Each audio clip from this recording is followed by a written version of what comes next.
नमस्ते, जय हिंद साथियों। आप तमाम दोस्तों का आपके अपने YouTube चैनल सक्सेस प्लेटफॉर्म 2591 पे स्वागत है। दोस्तों, इस वीडियो में हम पॉलिटी के चैप्टर नंबर 3 जो कि मूल अधिकार है उसे कंप्लीट करने वाले हैं। कुल मिला के सेट नंबर 1 और सेट नंबर 2 जो है वह कंप्लीट हो चुका है और प्रत्येक दिन हम लोगों ने शेड्यूल बनाया है कि प्रत्येक दिन एक चैप्टर को कंप्लीट करेंगे, जिसके तहत यह पॉलिटी का तीसरा क्लास है जिसमें आज हम फंडामेंटल राइट मूल अधिकार के बारे में चर्चा करेंगे। अगर आप इस चैनल के साथ पहली बार जुड़े हैं तो वीडियो को लाइक करेंगे, चैनल को सब्सक्राइब करेंगे और इसे अपने ग्रुप में शेयर करेंगे। चलिए शुरुआत करते हैं पहले प्रश्न के साथ। पहला प्रश्न है, मौलिक अधिकार किसके संविधान से गृहीत किया गया है? यानी कि मूल अधिकार की अगर हम बात करें तो वह कहाँ से लिया गया है, किस देश के संविधान से लिया गया है? प्रश्न में यह पूछ रहा है। तो यह साथियों संयुक्त राज्य अमेरिका इसके संविधान से ग्रहण किया गया है। भारत का संविधान सबसे बड़ा संविधान है, विश्व के संविधान से कंपैरिजन करें किसी अन्य देश के तो सबसे बड़ा संविधान है। और यह जैसे मान लीजिए कि ब्रिटेन हुआ, इंग्लैंड हुआ, जर्मनी हुआ, आपका इसके अलावा आयरलैंड हुआ, अलग अलग देश में के संविधान से जो ज़रूरी की चीज़ें हैं, इम्पोर्टेंट फैक्ट है, वह उस संविधान से ग्रहण किया गया है ताकि इसका संविधान जो है सबसे बेहतर बन सके, किसी के साथ कोई भी अन्याय न हो और सबसे बेहतर और सबसे स्पष्ट संविधान जो है हमारा भारत का है। तो यह यूनाइटेड स्टेट ऑफ अमेरिका के संविधान से लिया गया है। चलिए इसके अलावा अगर हम बात करेंगे तो अलग अलग देशों से लिया गया, जैसे कि मौलिक अधिकार अमेरिका से लिया गया है। राज्य का नीति निर्देशक तत्व जो है वह आयरलैंड के संविधान से ग्रहण किया गया है। संघ राज्य संबंधों की जो समवर्ती सूची है वह ऑस्ट्रेलिया से लिया गया है। मौलिक कर्तव्य यानी कि फंडामेंटल ड्यूटीज़ होती है वह आपको पूर्व सोवियत संघ रूस से लिया गया है। प्रश्न संख्या 2 में पूछा गया है कि संविधान को किस धारा के अंतर्गत कोई भी व्यक्ति मूलभूत अधिकारों के हनन का मामला सीधे सर्वोच्च न्यायालय में उठा सकता है। प्रश्न यह कह रहा है कि किस आर्टिकल के तहत कोई भी व्यक्ति जो है वह अपने फंडामेंटल राइट जो है मूल अधिकार उसका जो हनन होता है उसके कारण सर्वोच्च न्यायालय में जो है वह अपील कर सकता है। तो यह अधिकार उसे आर्टिकल 32 के माध्यम से प्रदान किया गया है। ठीक है, और इसी आर्टिकल 32 को बाबा साहेब भीमराव अम्बेडकर ने संविधान के हृदय और आत्मा कहा है। भारतीय संविधान की धारा 32 के अंतर्गत कोई भी व्यक्ति मूलभूत अधिकारों के हनन होने पर सीधे सर्वोच्च न्यायालय में अपील कर सकता है। प्रश्न संख्या 3, किस अनुच्छेद के अंतर्गत कोई नागरिक मूल अधिकारों के किसी भी उल्लंघन के लिए सीधे ही उच्चतम न्यायालय मुकदमा कर सकता है? तो अभी हमने पढ़ा है अनुच्छेद 32 आर्टिकल 32। कोई भी नागरिक अनुच्छेद 32 के अंतर्गत मूल अधिकार का उल्लंघन होता है उसके लिए सुप्रीम कोर्ट में मुकदमा कर सकता है। अतः भारतीय संविधान का अनुच्छेद 32 जो है वह मूल अधिकारों के रीटबंदी, प्रत्यक्षीकरण, परमादेश, प्रतिषेध और उत्प्रेषण तथा अधिकार परीक्षा के माध्यम से लागू कराने की गारंटी प्रदान करता है। प्रश्न संख्या 4, निम्नलिखित में से वह मौलिक अधिकार कौन सा है जिसे डॉक्टर अंबेडकर के अनुसार संविधान का दिल कहा जा सकता है या कहा जाता है? ठीक है ना। तो यह है साथियों संवैधानिक उपचारों का अधिकार, जो कि आर्टिकल आपका 32 है। इसे बाबा साहेब भीमराव अम्बेडकर ने संविधान का दिल, संविधान का हृदय, संविधान का आत्मा कहा है। चलिए इसके अलावा अगर इससे जुड़ी कुछ महत्वपूर्ण फैक्ट के बारे में चर्चा करें तो कह रहा है कि भारतीय संविधान का जो अनुच्छेद, यह प्रश्न साथियों 3 बार रिपीट हो गया है।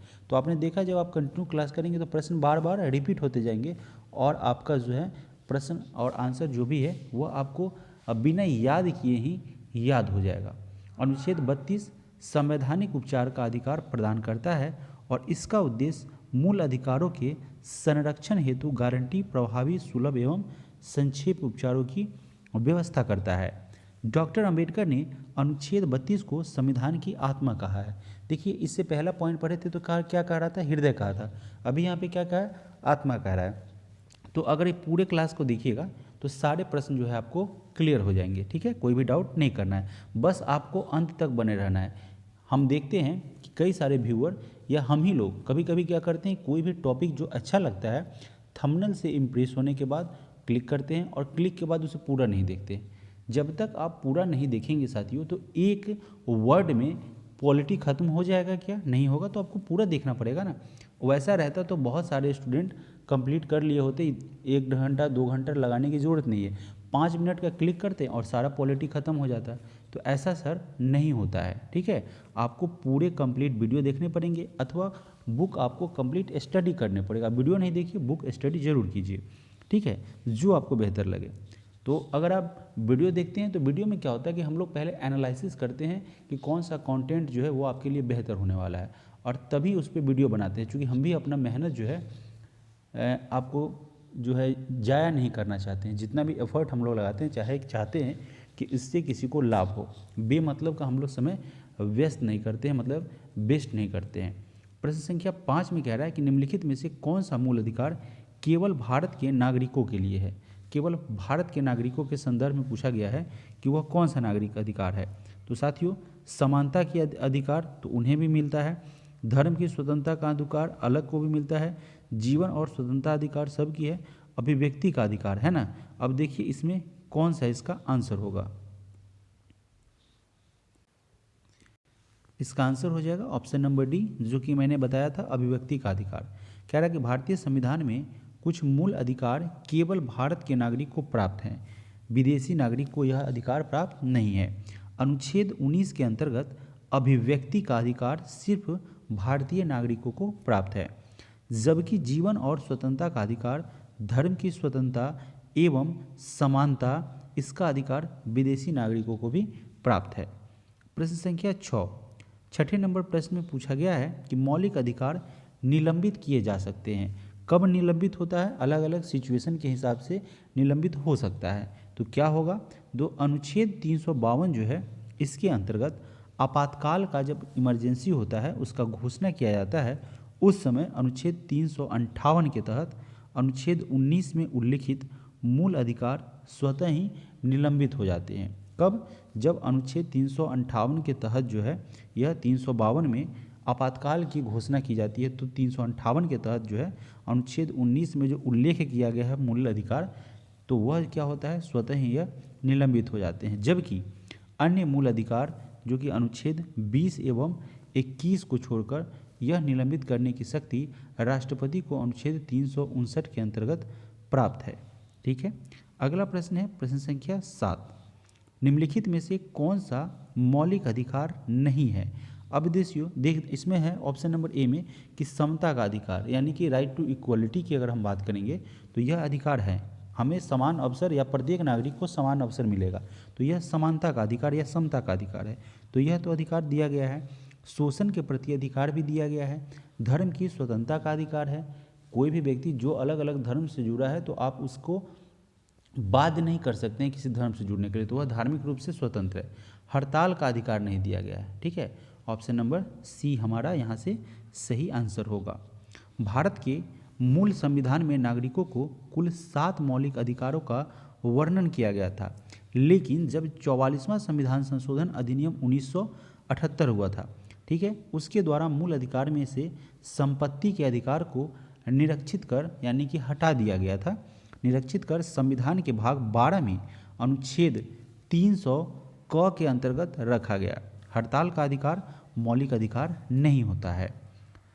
अब यहाँ पे इंडेक्स देखिए, कह रहा है कि मूल अधिकार एक दृष्टि में क्या है मूल अधिकार, और किस अनुच्छेद के अंतर्गत कौन सा मूल अधिकार आपको प्रदान है। तो समता का अधिकार यानी कि समानता, राइट टू इक्वलिटी की अगर बात करेंगे तो यह अनुच्छेद 14 से 18 के तहत जिक्र किया गया है, और हमें या किसी भी नागरिक को जो समानता का अधिकार देता है वह आर्टिकल 14 से 18 के अंतर्गत प्राप्त होता है। अगला है पॉइंट कि स्वतंत्रता का अधिकार, ठीक है, तो यह 19 से 22 अनुच्छेद 1922 के माध्यम से स्वतंत्रता का अधिकार प्रदान किया गया है। शोषण के विरुद्ध अधिकार की अगर हम बात करेंगे तो यह आर्टिकल 23 और आर्टिकल 24 के तहत किसी भी नागरिक को प्राप्त है। धर्म की स्वतंत्रता का अधिकार की हम बात करेंगे तो यह 25 से 28 के अंतर्गत इसका उल्लेख किया गया है, जिक्र किया गया है। और संस्कृति और शिक्षा संबंधी अधिकार है वह अनुच्छेद 29 से 30 के अंतर्गत नागरिक को प्रदान किया गया है। और संवैधानिक उपचारों का अधिकार है जो अनुच्छेद 32 है, यानी कि जब मूल अधिकार का हनन होगा तो कोई व्यक्ति सुप्रीम कोर्ट में सीधे अपील कर सकता है, वहाँ पे अपना याचिका दायर कर सकता है। इसे ही बाबा साहेब भीमराव अम्बेडकर के द्वारा संविधान की आत्मा अथवा हृदय कहा गया है और यह एग्जामिनेशन में कई बार पूछा जा चुका है। प्रश्न संख्या 8, मूल अधिकार भारतीय संविधान के किस भाग में स्थापित है? तो दोस्तों यह केवल 3 में है। मूल अधिकार की अगर बात करेंगे तो वह भारतीय संविधान के भाग 3 में, और कहाँ से लेके अनुच्छेद 12 से 35 तक मूल अधिकारों का वर्णन किया गया है। शुरुआत में जब क्लास लिए थे, यानी कि जब यह क्लास शुरू हुआ था, तो उसमें पूछा गया था कि यहाँ पे मूल अधिकार कहाँ से लिया गया था। वहाँ पे हम लोगों ने यह अनुच्छेद के बारे में चर्चा नहीं किया था, तो इसलिए नहीं किया था कि पूरा कंटेंट जो पढ़े थे तो उसमें आपको एक भी प्रश्न नहीं छूटेगा, क्योंकि फंडामेंटल राइट के ऊपर ही यह चैप्टर आधारित है। तो पेशेंस रखना है और वीडियो को कंप्लीट करना है। अभी हम क्या पूछ रहे थे, पूछ ये रहे थे कि यह जो है मूल अधिकार फंडामेंटल राइट जो है वह भारतीय संविधान में किस भाग में स्थापित किया गया है। तो यह भाग 3 का विषय है और अनुच्छेद 12 से 35 तक मूल अधिकार का वर्णन किया गया है, जिक्र किया गया है। संविधान का भाग 3 है, उसे भारत का मैग्ना कार्टा कहा जाता है। और दोस्तों यह यूनाइटेड स्टेट ऑफ अमेरिका के संविधान से लिया गया है। आपसे प्रश्न यह भी पूछा जा सकता है कि किसे भारत का मैग्ना कार्टा कहा जाता है। तो यह भाग 3 है और अनुच्छेद 12 से 35 तक है। प्रश्न संख्या 9, निम्नलिखित में से कौन सा अधिकार भारतीय संविधान द्वारा एक मौलिक अधिकार के रूप में नहीं दिया गया है? कौन सा नहीं दिया गया है? तो दोस्तों संपत्ति का अधिकार की अगर हम बात करेंगे तो यह अधिकार नहीं दिया गया है। जब 44वां संविधान संशोधन हुआ था 1978, उसमें इस संपत्ति के अधिकार को हटा दिया गया था। आपको शोषण के विरुद्ध अधिकार प्राप्त है, स्वतंत्रता का अधिकार प्राप्त है और समता का अधिकार प्राप्त है। और प्रत्येक नागरिक को दोस्तों पॉलिटी का थोड़ा सा ज्ञान होना चाहिए कि आप जब किसी भी इमरजेंसी में, किसी भी केस में अगर फंसे तो आपको अपने अधिकार प्राप्त, यानी कि उसका नॉलेज होना चाहिए। ठीक है, तो यह जो है अनुच्छेद 300 के अंतर्गत स्थापित है। ठीक है, अनुच्छेद 300 के अंतर्गत। प्रश्न संख्या 10, 10वें नंबर प्रश्न में पूछा गया है कि डॉक्टर BR अम्बेडकर, यानी कि बाबा साहेब भीमराव अम्बेडकर है, उनके द्वारा किसे संविधान का हृदय और आत्मा कहा गया है? तो यह है दोस्तों किसे?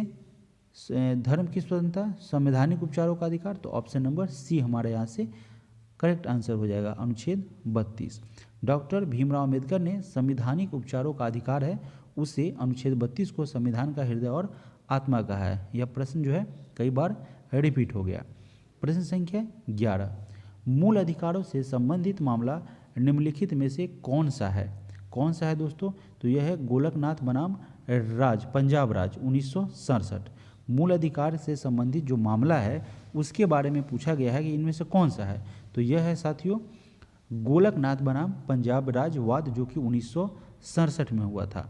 एक बार हम फिर से मौलिक अधिकारों के बारे में चर्चा करेंगे कि यह साथियों भाग 3 का विषय है। बार बार आपसे जब हम प्रश्न को दोहराएंगे, डिस्कशन को दोहराएंगे तो आपको याद हो जाएगा। भाग 3 है और 12 से लेकर 35 तक मौलिक अधिकार का वर्णन किया गया है। चलिए अब यहाँ पे पढ़ते हैं कि यह गोलकनाथ बनाम पंजाब राज्य जो है वह 1967 यह मामला जो था उसमें मूल अधिकार से संबंधित यह मामला था। ठीक है, गोलकनाथ मामले में दिए गए सुप्रीम कोर्ट के निर्णय को प्रतिक्रिया स्वरूप संसद ने संविधान का 24वां जो संशोधन अधिनियम था 1971 उसको पारित करके निर्धारित किया और अनुच्छेद 368 के अंतर्गत संसद को यह अधिकार है कि वह संविधान के किसी भी हिस्से को, चाहे वह इस मूल अधिकार हो, ये संशोधन कर सकता है, बशर्ते कि संविधान का मूलभूत ढांचा न परिवर्तित हो। यानी कि बिना मूलभूत ढांचे को परिवर्तित किए हुए अब उसमें जो कुछ जरूरी हो उसे संसद के द्वारा उसमें संशोधन किया जा सकता है। प्रश्न संख्या 12, निम्नलिखित में से मूल अधिकारों का संरक्षक कौन है? तो दोस्तों विधायिका है, कार्यपालिका है, राजनीतिक दल है? नहीं, यह न्यायपालिका है। मूल अधिकारों का संरक्षक जो है वह न्यायपालिका है। संसद के द्वारा बनाई गई विधि में मूल अधिकार का हनन हुआ है या नहीं, इसकी पुनरीक्षण जो है यानी कि इसकी जांच जो है वह उच्चतम न्यायालय के द्वारा किया जाता है। प्रश्न संख्या 13, उच्चतम न्यायालय ने किस मामले में मौलिक अधिकारों की प्रमुखता राजनीति के राजनीति जो है उसके निदेशक सिद्धांतों से ऊपर स्थापित की है। प्रश्न को एक बार फिर से समझिए, बहुत ही महत्वपूर्ण प्रश्न है। कह रहा है कि उच्चतम न्यायालय यानी कि सुप्रीम कोर्ट के द्वारा किस मामले में मौलिक अधिकार की जो प्रमुखता है वह प्रमुखता राजनीति के निदेशक सिद्धांतों से ऊपर रखा गया। तो यह है गोलकनाथ का मामला, गोलकनाथ और पंजाब। ठीक है, गोलकनाथ बनाम पंजाब जो वाद था, जो मामला था 1967, उसी के मामले के तहत उस मौलिक अधिकारों की जो प्रमुखता है उसे राज्य के नीति निदेशक तत्वों से ऊपर रखा गया है। प्रश्न संख्या 14, भारत के संविधान के निम्नलिखित कौन से अनुच्छेद में उपबंध है कि 14 वर्ष से कम उम्र के किसी बालक को किसी कारखाने या खान में काम करने के लिए नियोजित यानी कि एम्प्लॉय वर्क के लिए नहीं रखा जाएगा, या उसको नहीं खटवाया जाएगा, नहीं काम करवाया जाएगा, या किसी अन्य परिसंकटमय नियोजन में नहीं लगाया जाएगा। मान लीजिए कि बहुत बड़ा हेवी कल कारखाना है, उसमें छोटे बच्चों को जो कि 14 वर्ष से कम है उन्हें नहीं लगाया जा सकता है। तो यह आर्टिकल 24 जो है इसके माध्यम से इस पर प्रतिबंध किया गया है। अनुच्छेद 24 जो है वह मौलिक अधिकार है जिसके तहत जो संविधान के भाग 3 में निहित है वैसे कितना है 12 से लेकर अगर 35 तक जो है वह मूल अधिकारों का जिक्र किया गया है। और कोई बालक जो है जिसकी उम्र जो है 14 वर्ष से कम है तो उसे कहाँ नहीं लगाया जा सकता है, कोई भी भारी वर्क में नहीं लगाया जा सकता है ना, और उसे काम पर नहीं लगाया जाएगा। तो यह अनुच्छेद 24 इसकी व्यवस्था करता है। प्रश्न संख्या 15, निम्नलिखित कथनों में से कौन सा एक सही है, इसमें से कौन सा ऑप्शन आपका सही है। अब देखिए, अधिकार नागरिकों के विरुद्ध राज्य के दावे है, और अधिकार वे विशेषाधिकार है जो किसी राज्य के संविधान में समाविष्ट होते हैं। तीसरा है कि अधिकार राज्य के विरुद्ध नागरिकों के दावे हैं। ऑप्शन नंबर सी हमारा क्या है, सही आंसर हो जाएगा। अब देखिए, राज्य जो है उसके द्वारा नागरिकों को शोषण रोकना ही भारतीय संविधान के अनुसार अधिकार का दर्शन है। भारत में अधिकार न तो नागरिकों के विरुद्ध राज्य के दावे हैं और न ही भारतीय संविधान में अधिकांश लोगों के विरुद्ध कुछ नागरिकों के दावों को अधिरूपित किया गया है। संविधान के द्वारा विशेषाधिकार को समाप्त कर दिया गया है। ठीक है, इस प्रश्न को एक बार समझिए, कह क्या रहा था, पूछ ये रहा था कि निम्नलिखित कथनों में से कौन सा सही है। तो हमारा क्या था कि अधिकार जो है वह राज्य के विरुद्ध नागरिकों का क्या है, दावा है। यही हमारा इसका करेक्ट आंसर है। अगला प्रश्न है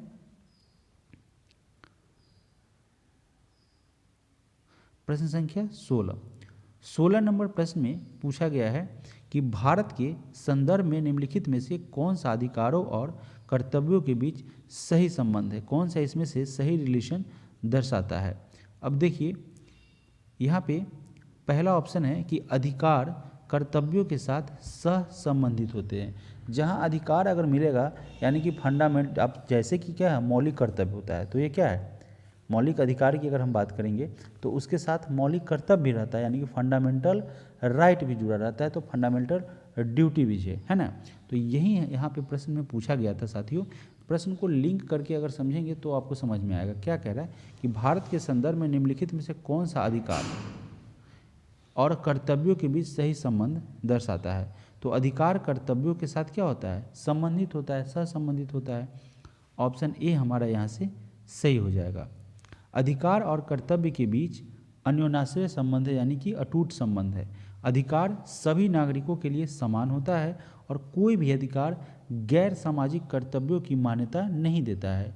नागरिक के व्यक्तित्व के विकास के लिए अधिकार के साथ साथ कर्तव्य का पालन भी अनिवार्य है। राज्य के स्थायित्व के लिए अधिकार एवं कर्तव्य दोनों आवश्यक होते हैं। बिना अधिकार के केवल कर्तव्य के राज्य में स्थिरता नहीं आ सकती है। अगला प्रश्न है प्रश्न संख्या 17, धर्म आदि के आधार पर विभेद का प्रतिषेध, यानी कि धर्म के आधार पर भेदभाव नहीं करना है। इसके बारे में भारत के संविधान का अनुच्छेद 15 है, क्या है, एक मूल अधिकार है जिसे इसके अधीन वर्गीकृत किया जाएगा। किसके अधीन, समानता का अधिकार, इक्वलिटी का अधिकार देता है ना। ठीक है, तो ऑप्शन नंबर डी यहाँ से हमारा सही हो जाएगा। अनुच्छेद 14 से 18 है, उसमें समानता का अधिकार का वर्णन किया गया है। अनुच्छेद 23 से 24 जो है वह शोषण के विरुद्ध अधिकार प्रदान करता है। अनुच्छेद 25 से 28 जो है वह धार्मिक स्वतंत्रता का अधिकार प्रदान करता है। और अनुच्छेद 29 से 30 जो है वह सांस्कृतिक तथा शिक्षा संबंधी अधिकार प्रदान करता है। जैसा कि आप जान रहे हैं कि मौलिक अधिकार का जिक्र जो है वह भाग 3 में है, और मैं बार बार इसको बोलते रहूँगा जब तक यह चैप्टर कंप्लीट नहीं होगा तब तक। भाग 3 में है 12 से लेके 35 तक। ठीक है, चलिए अगला प्रश्न है प्रश्न संख्या 18। निम्नलिखित वक्तव्यों पर ध्यान दीजिए। क्या कह रहा है कि किसी को राष्ट्रगीत गाने के लिए बाध्य नहीं किया जा सकता है, क्योंकि इसलिए किस लिए बाध्य नहीं किया जाएगा। तो देखिए यहाँ पे आपका तीनों सही है। कैसे, तो पढ़ते हैं और समझते हैं। कह रहा है कि इससे वाक्य स्वातंत्र्य और अभिव्यक्ति स्वतंत्रता के अधिकार का उल्लंघन होगा। तो संविधान में तो इसका जिक्र किया गया है आर्टिकल के तहत। तो इसमें अगर अब बोल रहा है कि वक्तव्य का, यहाँ वाक्य का यानी कि वर्ड जो है सेंटेंस, तो वाक्य और अभिव्यक्ति की स्वतंत्रता का इससे हनन होगा। अगर जबरदस्ती किसी को बाध्य किया जाएगा तो उसके स्वतंत्रता का हनन होगा। तो इसी के कारण जो है किसी व्यक्ति को राष्ट्रगान के लिए बाध्य नहीं किया जा सकता है। ठीक है, और इससे अंतःकरण की और धर्म के अबाध रूप से आचरण और प्रचार करने की स्वतंत्रता के अधिकार का उल्लंघन होगा। ठीक है, राष्ट्रगीत गाने के लिए किसी को बाध्य करने वाला कोई विधि उपबंध नहीं है। तो हमारा क्या हो जाएगा दोस्तों, तीनों जो है वह सही हो जाएगा। क्योंकि जब संविधान है, संविधान के किसी भी भाग में या किसी भी आर्टिकल में ऐसा जिक्र नहीं किया गया है कि आपको राष्ट्रगान गाना ही होगा। लेकिन एक नागरिक होने के नाते प्रत्येक इंसान को, प्रत्येक व्यक्ति को अपना राष्ट्रगान ज़रूर गाना चाहिए। ठीक है, वह उसके बुद्धि और विवेक पर निर्भर करता है, इसके लिए वह बाध्य नहीं किया जा सकता है। प्रश्न संख्या 19। भारत में रहने वाला ब्रिटिश नागरिक दावा नहीं कर सकता। किसके लिए दावा नहीं करेगा, कि वह व्यापार और व्यवसाय की स्वतंत्रता के लिए अधिकार हो, ऐसा यह दावा नहीं कर सकता है। ठीक है, अब विधि के समक्ष, कानून के समक्ष वह समानता के लिए दावा करेगा, उसको अधिकार है। जीवन और व्यक्तिगत स्वतंत्रता है, इसकी सुरक्षा के लिए उसको अधिकार प्रदान किया गया है। धर्म की स्वतंत्रता का आधार है। मान लीजिए कोई क्रिश्चियन आता है हिंदुस्तान में, अपना क्रिश्चियन धर्म का जो है वो प्रचार प्रसार भी करता है, बाध्य नहीं कर सकता। प्रचार प्रसार करता है तो आप उसे नहीं रोक सकते हैं। ठीक है, उसका अपना धर्म है। इसके अलावा भारतीय संविधान का अनुच्छेद जो है वह 15, 16 और 19 और 30 भारतीय नागरिक के साथ साथ अन्य नागरिक पर भी लागू होते हैं। जबकि अनुच्छेद 19 सब सेक्शन 1 के सब सेक्शन जी के अंतर्गत व्यवसाय तथा व्यापार करने की जो स्वतंत्रता है वह सिर्फ भारतीय नागरिक को ही प्राप्त है। प्रश्न संख्या 20। भारतीय संविधान में समानता का अधिकार 5 अनुच्छेदों के द्वारा प्रदान किया गया है। यह कौन कौन सा अनुच्छेद है। यहाँ पे मौलिक अधिकारों के कुल कितने भाग हैं, कुल 6 भाग हैं। ठीक है, और समानता का अधिकार है वह 14 से 18 के अंतर्गत जिक्र किया गया है। स्वतंत्रता का अधिकार है 19 से 22 के अंतर्गत प्रदान किया गया है। शोषण के विरुद्ध अधिकार जो है वह आर्टिकल 23 से 24 के द्वारा प्रदान किया गया है। और धार्मिक स्वतंत्रता का अधिकार है वह अनुच्छेद 25 से 28 के तहत प्रदान किया गया है। इसके अलावा सांस्कृतिक एवं शैक्षणिक अधिकार जो है वह अनुच्छेद 29 से लेके 30 तक में इसका वर्णन किया गया है। और संवैधानिक उपचारों का अधिकार है वह अनुच्छेद जो है वह 32 के द्वारा प्रदान किया गया है। यह क्या है, अगर मौलिक अधिकार का हनन होता है किसी भी नागरिक का तो वह सुप्रीम कोर्ट में याचिका दायर कर सकता है, अपील कर सकता है। इसी को संविधान का आत्मा एवं हृदय कहा गया है अंबेडकर साहब के द्वारा। प्रश्न संख्या 21। निम्नलिखित में से किस एक अधिकार को डॉक्टर BR अम्बेडकर के द्वारा संविधान की आत्मा कहा गया है। तो प्रश्न यह 4 बार से 5 बार हो गया, तो अनुच्छेद 32 है। ठीक है, संवैधानिक उपचारों का अधिकार है, इसे ही संविधान का हृदय और आत्मा कहा गया है। प्रश्न संख्या 22। निम्नलिखित कथनों पर विचार कीजिए, इसमें से कौन सा स्टेटमेंट जो है साथियों वह सही होगा। अब देखिए, पहला है कि अनुच्छेद 301 संपत्ति के अधिकार से संबंध है, तो यह आपका गलत है। इसके बारे में चर्चा हम करेंगे। यहाँ पे संपत्ति का अधिकार एक अविधिक अधिकार होता है, किंतु यह मूल अधिकार नहीं है। सही बात है।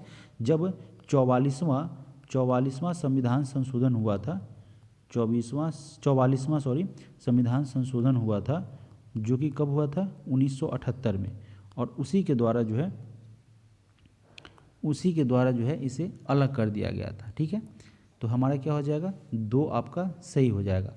तीसरा पढ़ते हैं कि भारत के संविधान में अनुच्छेद 300A उस समय केंद्र में कांग्रेस सरकार द्वारा 44वां संविधान संशोधन से अंतः स्थापित किया गया था। तो यह आपका गलत है। अब जानिए इसके बारे में कुछ महत्वपूर्ण बातें। अनुच्छेद 301 जो है वह व्यापार व व्यवसाय के अधिकार से संबंधित होता है और भारतीय मूल संविधान में संपत्ति के अधिकार को अनुच्छेद 19 सब सेक्शन व उनके अंतर्गत सब सेक्शन जी के तहत मौलिक अधिकार में रखा गया है, किंतु संविधान संशोधन के 44वें संशोधन अधिनियम के द्वारा इसे कानूनी अधिकार की श्रेणी में परिवर्तित कर दिया। यह मौलिक अधिकार नहीं होगा, यह कानूनी अधिकार होगा। प्रश्न संख्या 23, निम्नलिखित कथनों पर विचार कीजिए। कह रहा है कि भारत के संविधान में 76वें संशोधन के अंतर्गत राज्य के द्वारा 6 से 14 वर्ष की आयु के वर्ग के बच्चों को निःशुल्क तथा अनिवार्य शिक्षा उपलब्ध कराना मूल अधिकार बनाया गया। अब देखिए इसमें साथियों आपका पहला जो है वह गलत है। अब इसके बारे में भी हम चर्चा करेंगे। दूसरा है कि सर्व शिक्षा अभियान के अंतर्गत ग्रामीण क्षेत्र में कंप्यूटर शिक्षा दिलाने का प्रावधान है। यह किसके तहत है, सर्व शिक्षा अभियान के तहत। तो यह हमारा क्या है, सही है।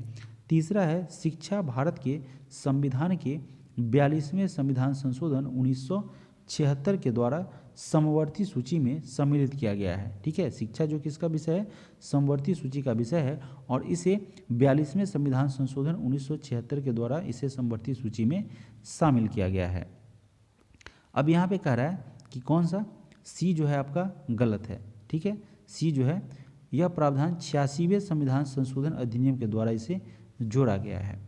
प्रश्न संख्या 24 नंबर प्रश्न में है कि भारत के संविधान में, एक बार इसे रीचेक करते हैं। प्रश्न आपका यह क्या कह रहा था, प्रश्न यह पूछा गया था दोस्तों कि भारत का जो संविधान है उसमें 76वें संशोधन के अंतर्गत राज्य के द्वारा 6 से 14 वर्ष के आयु वर्ग के बच्चों को निःशुल्क तथा अनिवार्य शिक्षा उपलब्ध कराना मूल अधिकार बनाया गया है। हाँ, इसमें क्या कहते हैं, उपरोक्त कथन में से कौन सा सही है, तो इसमें से हमारा ऑप्शन सी सही था। कथन 1 इसका गलत था। ठीक है ना, कथन 1 इसका गलत था। जो यहाँ पे शिक्षा की अगर बात करेंगे, ठीक है, तो यह 6 से 14 वर्ष की आयु को बच्चों को क्या चाहिए, निःशुल्क शिक्षा देने का प्रावधान किया गया है। और यह प्रावधान जो है दोस्तों, यह जो यहाँ पे 76वां संविधान संशोधन है उसके द्वारा नहीं, बल्कि 86वें संविधान संशोधन के द्वारा 86 जो है वह अमेंडमेंट एक्ट हुआ था, उसके तहत 6 से 14 वर्ष के आयु के बच्चों को निःशुल्क शिक्षा देने का प्रावधान किया गया था। तो इसके लिए ऑप्शन नंबर 1 हमारा गलत था। ठीक है, जो कि छूट रहा था। प्रश्न संख्या 24 नंबर प्रश्न कह रहा है कि भारत के संविधान में शोषण के विरुद्ध अधिकार के द्वारा निम्नलिखित में से कौन से परिकल्पित है, कौन सा इसमें शोषण के विरुद्ध अधिकार के बारे में चर्चा कर रहा है। तो मानव देह व्यापार और बंधुआ मजदूरी जो है, जिसके बेगारी कहते हैं, उसका निषेध है। ऑप्शन 1 हमारा क्या है, सही है। इसके अलावा यहाँ पे अगर हम बात करेंगे शोषण के विरुद्ध, तो अस्पृश्यता जो होता है वो शोषण के विरुद्ध में नहीं है। ऑप्शन नंबर 4 जो है कारखानों और खादान में बच्चों के नियोजन का, यानी कि उनको लगाने का, नियोजन का मतलब उनको काम करवाना है ना, तो नियोजन का इसका निषेध किया जाता है। किसके लिए, भारत के संविधान में यह शोषण का विरुद्ध अधिकार है, उसके तहत मानव देह व्यापार और कारखाने में बच्चों के काम करने पर रोक लगाया गया है, प्रतिबंध लगाया गया है। ठीक है, तो ऑप्शन सी हमारा यहाँ से सही हो जाएगा। मानव देह व्यापार और बंधुआ मजदूरी तथा कारखानों और खादानों में बच्चों का नियोजन का निषेध शोषण के विरुद्ध अधिकार के अंतर्गत आता है। अस्पृश्यता यानी कि रंग भेद की अगर बात की जाए, उसका उन्मूलन समानता के अधिकार के अंतर्गत तथा अल्पसंख्यक के हितों का संरक्षण सांस्कृतिक और शैक्षिक अधिकारों के अंतर्गत आता है। अगला प्रश्न हो जाएगा प्रश्न संख्या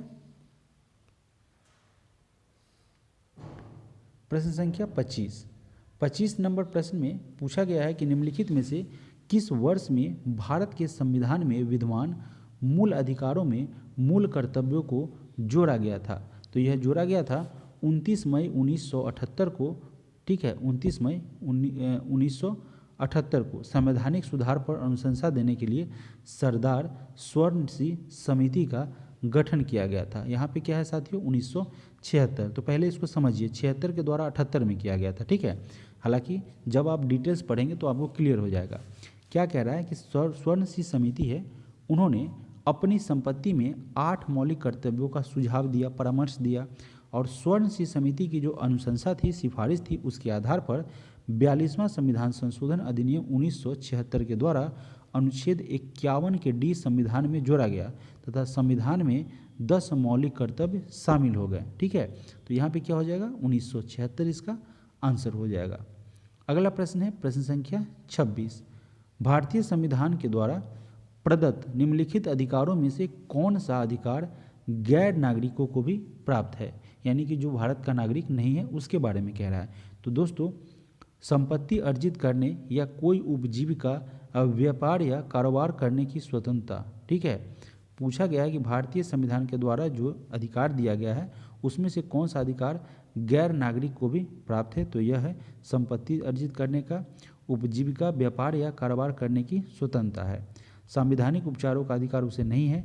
भारत के राज्य क्षेत्र के किसी भाग में संचरण करने, निवास करने और बस जाने की स्वतंत्रता उसे नहीं है।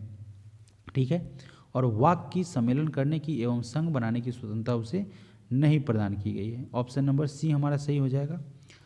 इसके अलावा इससे संबंधित कुछ महत्वपूर्ण मुद्दे हैं, पॉइंट है, जैसे कि गैर नागरिक को प्राप्त मूल अधिकार, तो विधि के समक्ष समानता चाहिए, इक्वलिटी चाहिए, तो यह अनुच्छेद 145 के तहत गैर नागरिक को प्राप्त है। और यहाँ पे अपराधी के लिए दोष सिद्धि के बारे में संरक्षण है, वह अनुच्छेद 20 के तहत गैर नागरिकों को प्रदान किया गया है। प्राण एवं दैहिक स्वतंत्रता अनुच्छेद 21 के तहत प्रदान किया गया है। साथ ही साथ मानव व्यापार या बलपूर्वक श्रम का प्रतिषेध अनुच्छेद 23 के तहत उसे भी प्रदान है। 14 वर्ष से कम आयु वाले किसी बच्चे को कारखाने या अन्य किसी जोखिम भरे काम पर लगाना, नियोजन करने का मतलब लगाना है, तो उस पर प्रतिषेध किया गया है, रोक लगाया गया है, वह अनुच्छेद 24 के द्वारा। धर्म के निर्वाण, आचरण, प्रचार तथा अंतःकरण की स्वतंत्रता अनुच्छेद 25 के तहत उसे प्रदान किया गया है। यानी कि कोई अगर गैर नागरिक है वह अपने धर्म का प्रचार प्रसार कर सकता है, जैसा मैंने पहले भी बताया था, इसके लिए वह स्वतंत्र है, उसका अपना धर्म है। अगर किसी को बलपूर्वक वह यहाँ पे बाध्य करता है तो उसका अधिकार उसे नहीं है, लेकिन वह अपने धर्म का प्रचार प्रसार कर सकता है, वो अपने धर्म का प्रेयर करे, पूजा करे, या जो भी इबादत होता है वह कर सकता है। ठीक है, इसके लिए अनुच्छेद जो है 25 उसे स्वतंत्रता देता है, अधिकार देता है। और धार्मिक मामलों का जो प्रबंध है उसे करने की स्वतंत्रता अनुच्छेद 26 के तहत प्रदान किया गया है। धर्म विशेष की अभिवृद्धि के लिए कर न देने का स्वतंत्रता अनुच्छेद 27 के तहत उसे प्रदान किया गया है। और कुछ शिक्षण संस्थानों में धार्मिक शिक्षा या उपासना के लिए उपस्थित होने की स्वतंत्रता अनुच्छेद 28 के तहत प्रदान किया गया है। प्रश्न संख्या 27, निम्नलिखित में से किसका स्वतंत्रता के अधिकार के लिए विवेक सम्मत प्रतिबंध के रूप में अर्थ लगाया जाएगा? किसके बारे में?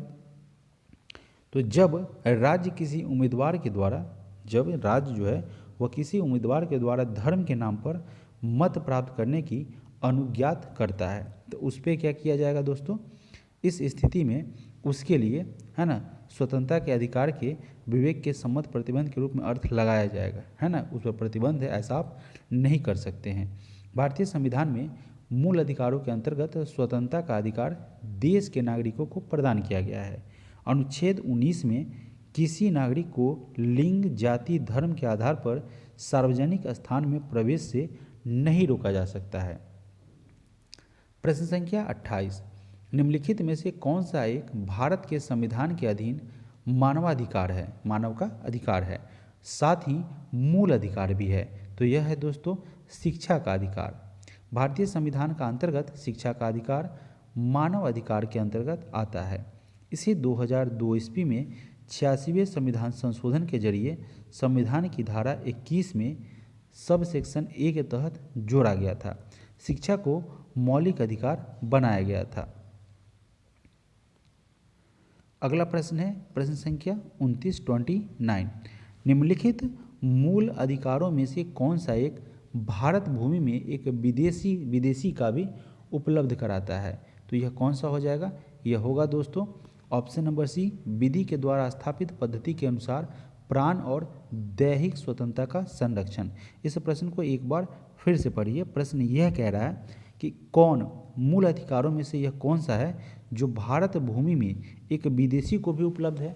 तो धर्म, मूल वंश, जाति, लिंग या जन्म के स्थान के आधार पर विभेद का प्रतिषेध, तो यह तो नहीं है ना, तो यह गलत है। लोक नियोजन के विषय में अवसर की समता, तो इसके विषय में नहीं है, लोक नियोजन के विषय में नहीं है, ठीक है, तो बी हमारा गलत हो जाएगा। विधि द्वारा स्थापित पद्धति के अनुसार प्राण और दैहिक स्वतंत्रता का संरक्षण उससे प्राप्त है, ठीक है, तो सी हमारा सही है। कोई वृत्ति, उपजीविका, व्यापार या कारोबार करने का अधिकार होना, उसको अधिकार नहीं है, इसके लिए वो क्या कर सकता है, पंजीकरण करा सकता है, फॉर्म जमा कर सकता है, ठीक है, अपील कर सकता है, एक डॉक्यूमेंट जो होता है उस प्रोसेस के तहत कर सकता है, लेकिन उसको अधिकार नहीं है, इसके लिए वो लड़ नहीं सकता है कि मुझे मिलेगा ही मिलेगा, ठीक है, तो यह उसे नहीं है। भारतीय संविधान में 6 मौलिक अधिकार उसका जिक्र किया गया है, जिनमें से कुछ मौलिक अधिकार विदेशी नागरिक को भी प्राप्त है, जैसा कि हम लोगों ने ऑलरेडी पहले भी इसके बारे में पढ़ा था। भारत के वाक स्वतंत्र और अभिव्यक्ति स्वतंत्र का अधिकार जो है वह किसके अंतर्गत है, तो यह भारत को प्रभुता, अखंडता के आधार पर निर्बंधित करता है, न्यायालय की अवमानना के आधार पर निर्बंधित करता है और विदेशी राज्यों के साथ मैत्रीपूर्ण संबंधों के आधार पर निर्बंधित करता है। तो हमारा क्या हो जाएगा, तीनों का तीनों सही हो जाएगा। चलिए, और यहाँ पे कह रहा है कि अनुच्छेद 19 से 22 जो है इसके अंतर्गत सभी भारतीय जितने भी नागरिक हैं उनको कई सारे अधिकार प्राप्त हैं, जैसे कि वाक स्वतंत्रता, बोलने की स्वतंत्रता है, आदि विषयक कुछ अधिकारों का संरक्षक है, जमा होने, संघ या यूनियन बनाने, आने जाने, निवास करने और कोई भी जीविकोपार्जन एवं व्यवसाय करने की स्वतंत्रता का अधिकार है। किसे अधिकार है, भारतीय नागरिक को, गैर भारतीय नागरिक को यह अधिकार नहीं है। अपराधों के लिए दोष सिद्धि के संबंध में संरक्षण है, तो यह भी है। प्राण और दैहिक स्वतंत्रता का संरक्षण है, तो प्राण और दैहिक स्वतंत्रता का संरक्षण जो है वह भारतीय नागरिक को भी प्राप्त है और गैर भारतीय नागरिक को भी प्राप्त है। कुछ दशाओं में गिरफ्तारी और निरोध से संरक्षण का भी यह दिया गया है और इसमें कुछ अधिकार राज्य की सुरक्षा, विदेशी राष्ट्रों के साथ भिन्नतापूर्ण संबंध, सार्वजनिक व्यवस्था, शालीनता और नैतिकता के अधीन जो है वह दिए गए हैं या उन्हें प्राप्त है। प्रश्न संख्या 31 में कह रहा है कि निम्नलिखित कथनों में से कौन सा सही है, कौन सा स्टेटमेंट इसमें से सही है, तो यहाँ पे कुल मिला के 2 स्टेटमेंट है। पहले स्टेटमेंट में कह रहा है कि भारत में अनुच्छेद 32 जो है वह इसके अधीन संवैधानिक उपचार केवल मूल अधिकार के मामले में उपलब्ध है, उन अधिकारों के मामले में नहीं जो संविधान के कुछ अन्य उपबंधों से अनुगमित होते हैं। तो अनुच्छेद 32 के बारे में हमने पढ़ा था, जिसमें क्या कह रहा था कि अनुच्छेद जो 32 है, जब किसी भी नागरिक का मूल अधिकार का हनन होता है, उसके मूल अधिकार का जब हनन होता है तो वह सर्वोच्च न्यायालय में क्या कर सकता है, अपील कर सकता है, ठीक है, सर्वोच्च न्यायालय में अपील कर सकता है, याचिका दायर कर सकता है। तो यह हमारा ऑप्शन ये एक यहाँ से सही हो जाएगा।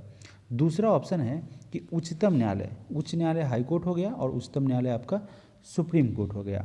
तो उच्चतम न्यायालय और उच्च न्यायालय दोनों केवल मूल अधिकारों के प्रवर्तन के प्रयोजन के बंदी प्रत्यक्षीकरण, परमादेश, प्रतिषेध और उत्प्रेषण और साथ ही साथ अधिकार परीक्षा के लिए रिट जारी कर सकते हैं। तो यह हमारा गलत हो जाएगा। अब जानिए अनुच्छेद 32 के बारे में पहले भी पढ़ चुके हैं। अनुच्छेद जो 32 है इसके तहत मौलिक अधिकार को प्रवर्तित कराने के लिए समुचित कार्यवाही उसके द्वारा उच्चतम न्यायालय में आवेदन करने का अधिकार प्रदान किया गया है। मैंने अभी भी जिक्र किया था कि अगर किसी भी नागरिक का मौलिक अधिकार का हनन होता है तो वह सुप्रीम कोर्ट में याचिका दायर कर सकता है और इस संदर्भ में सर्वोच्च न्यायालय को 5 तरह के रीट निकालने की शक्ति या 5 तरह के रीट जारी करने की शक्ति प्रदान है, जैसे कि बंदी प्रत्यक्षीकरण, परमादेश, प्रतिषेध लेख, उत्प्रेषण और साथ ही साथ अधिकार परीक्षा लेख। निम्नलिखित प्रश्न में 2 कथन हैं, 2 स्टेटमेंट है, कथन 1 और कथन 2। इन दोनों कथनों का सावधानीपूर्वक परीक्षण कीजिए और इन प्रश्नांशों के उत्तर नीचे दिए गए कूट की सहायता से चुनना है। अब यहाँ पे क्या कह रहा है, यहाँ पे कई तरह का, जैसे दोनों सही है, एक सही है, तो जिसमें देखना है पहला स्टेटमेंट क्या रखा है। पहला स्टेटमेंट में है कि मौलिक अधिकार लोगों के अधिकारों और स्वतंत्रताओं इसकी सरकार के विधायी एवं कार्यपालक पक्षों के अतिक्रमण से रक्षा करते हैं। ठीक है। दूसरा कह रहा है कि मौलिक अधिकार नागरिकों के अधिकार की गारंटी देते हैं, तो यह तो हमारा सही है। ठीक है। यहाँ पे अगर हम बात करें, देखिए पहला ऑप्शन, दोनों ऑप्शन, यहाँ पे कह रहा है कि भारतीय संविधान में भारतीय नागरिक को जो 6 प्रकार के मौलिक अधिकार दिए गए हैं उनकी विशेषता इस प्रकार है। क्या है कि सर्वाधिक व्यापक अधिकार है। किस तरीके से, जब मौलिक अधिकार की सर्वप्रमुख विशेषता यह होती है कि विश्व के अन्य देशों के संविधानों की तुलना में सर्वाधिक विस्तृत एवं सबसे व्यापक है। हमारा संविधान इस तरीके से बनाया गया है दोस्तों कि यहाँ पे किसी व्यक्ति के साथ तहत जो है कोई भी अन्याय नहीं होता है, बिल्कुल भी। वह अगर किसी भी स्थिति में अगर मान लीजिए हाईकोर्ट में उसके साथ न्याय नहीं हो पाता है तो वह सुप्रीम कोर्ट में याचिका दायर कर सकता है। बहुत सारी व्यवस्था है। इसका एक मोटो कहिए, वैसे तो मोटो नहीं है कि मान लेते हैं कि दोस्तों की 90-99 मुजरिम जो है वो अगर छूट जाए, लेकिन एक जो है जो निर्दोष है उसे सज़ा नहीं मिलनी चाहिए। इस तरीके से इस आधार पर, इस बेस के आधार पर संविधान का निर्माण किया गया है। सबसे शानदार है। तो इस तरीके का अधिकार भी प्राप्त है। और समानता पर जो है वह समानता पर आधारित है। भारतीय संविधान में जो वर्णित अधिकार है भेदभाव के बारे में, वह बिना समानता के आधार पर सभी को प्राप्त है। यानी कि आप भेदभाव नहीं कर सकते, ना ही उसके जाति के आधार पर, ना ही उसके कलर के आधार पर, किसी तरीके से आप भेदभाव नहीं कर सकते हैं। अगर वो अपील कर देता है तो आपको सज़ा हो सकती है, आप पर जो है कार्रवाई हो सकती है। नकारात्मक एवं सकारात्मक अधिकार जो है, जैसे कि भारतीय संविधान में नागरिकों को दिए गए अधिकार सीमित व मर्यादित होते हैं। सरकार की निरंकुशता पर अंकुश। कैसे, तो मौलिक अधिकार प्रत्येक भारतीय की पहचान एवं उसकी स्वतंत्रता का घोतक है। भारतीय सरकार इस पर मनमानी करते हुए प्रतिबंध नहीं लगा सकती है। राज्य के सामान्य कानूनों से वह ऊपर है मौलिक अधिकार। कैसे, तो मौलिक अधिकार को देश के सर्वोच्च कानूनों में सर्वोच्च स्थान दिया गया है ताकि किसी भी व्यक्ति के साथ जो है वह नाइंसाफ़ी ना हो। यहाँ पे 7वां पॉइंट है कि न्यायालय के द्वारा संरक्षित है। मौलिक अधिकार की रक्षा के लिए प्रत्येक भारतीय अनुच्छेद 32 के अनुसार सर्वोच्च न्यायालय में शरण ले सकता है। जैसा कि पहले भी बताए थे कि जो मौलिक अधिकार का हनन होगा तो यही अनुच्छेद 32 जो है हमें, आपको या किसी भी नागरिक को यह अधिकार देता है या शक्ति प्रदान करता है कि आप इसके लिए सुप्रीम कोर्ट में याचिका दायर कर सकते हैं। प्रश्न संख्या 33 में पूछा गया है कि भारत में संविधान के द्वारा प्रत्याभूत शिक्षा के अधिकार के संबंध में निम्नलिखित में से कौन सा एक कथन इसमें से सही है। तो यहाँ पे दोस्तों ऑप्शन नंबर डी को देखिए। यहाँ पे कह रहा है कि यह अधिकार 86वें संविधान संशोधन अधिनियम के अंतर्गत 6 से 14 वर्ष के बीच की आयु के सभी भारतीय बच्चों को दिया गया है। किसके लिए? शिक्षा, निःशुल्क शिक्षा का प्रावधान किया गया है। ठीक है, निःशुल्क यानी कि कोई भी इसके लिए शिक्षा, इसके लिए कोई भी चार्ज नहीं लगेगा। तो निःशुल्क शिक्षा की व्यवस्था जो है वह 6 से 14 वर्ष की आयु के बच्चों के लिए यह जो 86वां संविधान संशोधन हुआ है उसके तहत प्रदान किया गया है या उपलब्ध कराया गया है। शिक्षा का अधिकार अधिनियम संबंधी जो प्रावधान है वह 6 से 14 साल की उम्र के जो बच्चे हैं, प्रत्येक बच्चे होंगे, ठीक है, उनका कोई जाति रंग से लेना देना नहीं होगा। प्रत्येक बच्चे को मुफ्त और अनिवार्य शिक्षा का प्रावधान किया है, अधिकार दिया गया है। संविधान का 86वां संविधान संशोधन जो हुआ था उसके द्वारा शिक्षा के अधिकार को प्रभावी बनाया गया। सरकारी स्कूल उसमें के सभी बच्चे जो हैं वह मुफ्त शिक्षा उपलब्ध कर पाएंगे, यानी उपलब्ध उनको कराना है वो प्राप्त कर पाएंगे। और स्कूलों का प्रबंधन स्कूल प्रबंधन समितियों के द्वारा किया जाएगा। निजी स्कूल यानी कि प्राइवेट स्कूल है उसकी न्यूनतम 25% बच्चों को बिना किसी शुल्क के नामांकित करेंगे। इस तरीके का भी व्यवस्था है। प्रश्न को एक बार फिर से पढ़िए क्योंकि आपको नॉलेज हो जाए।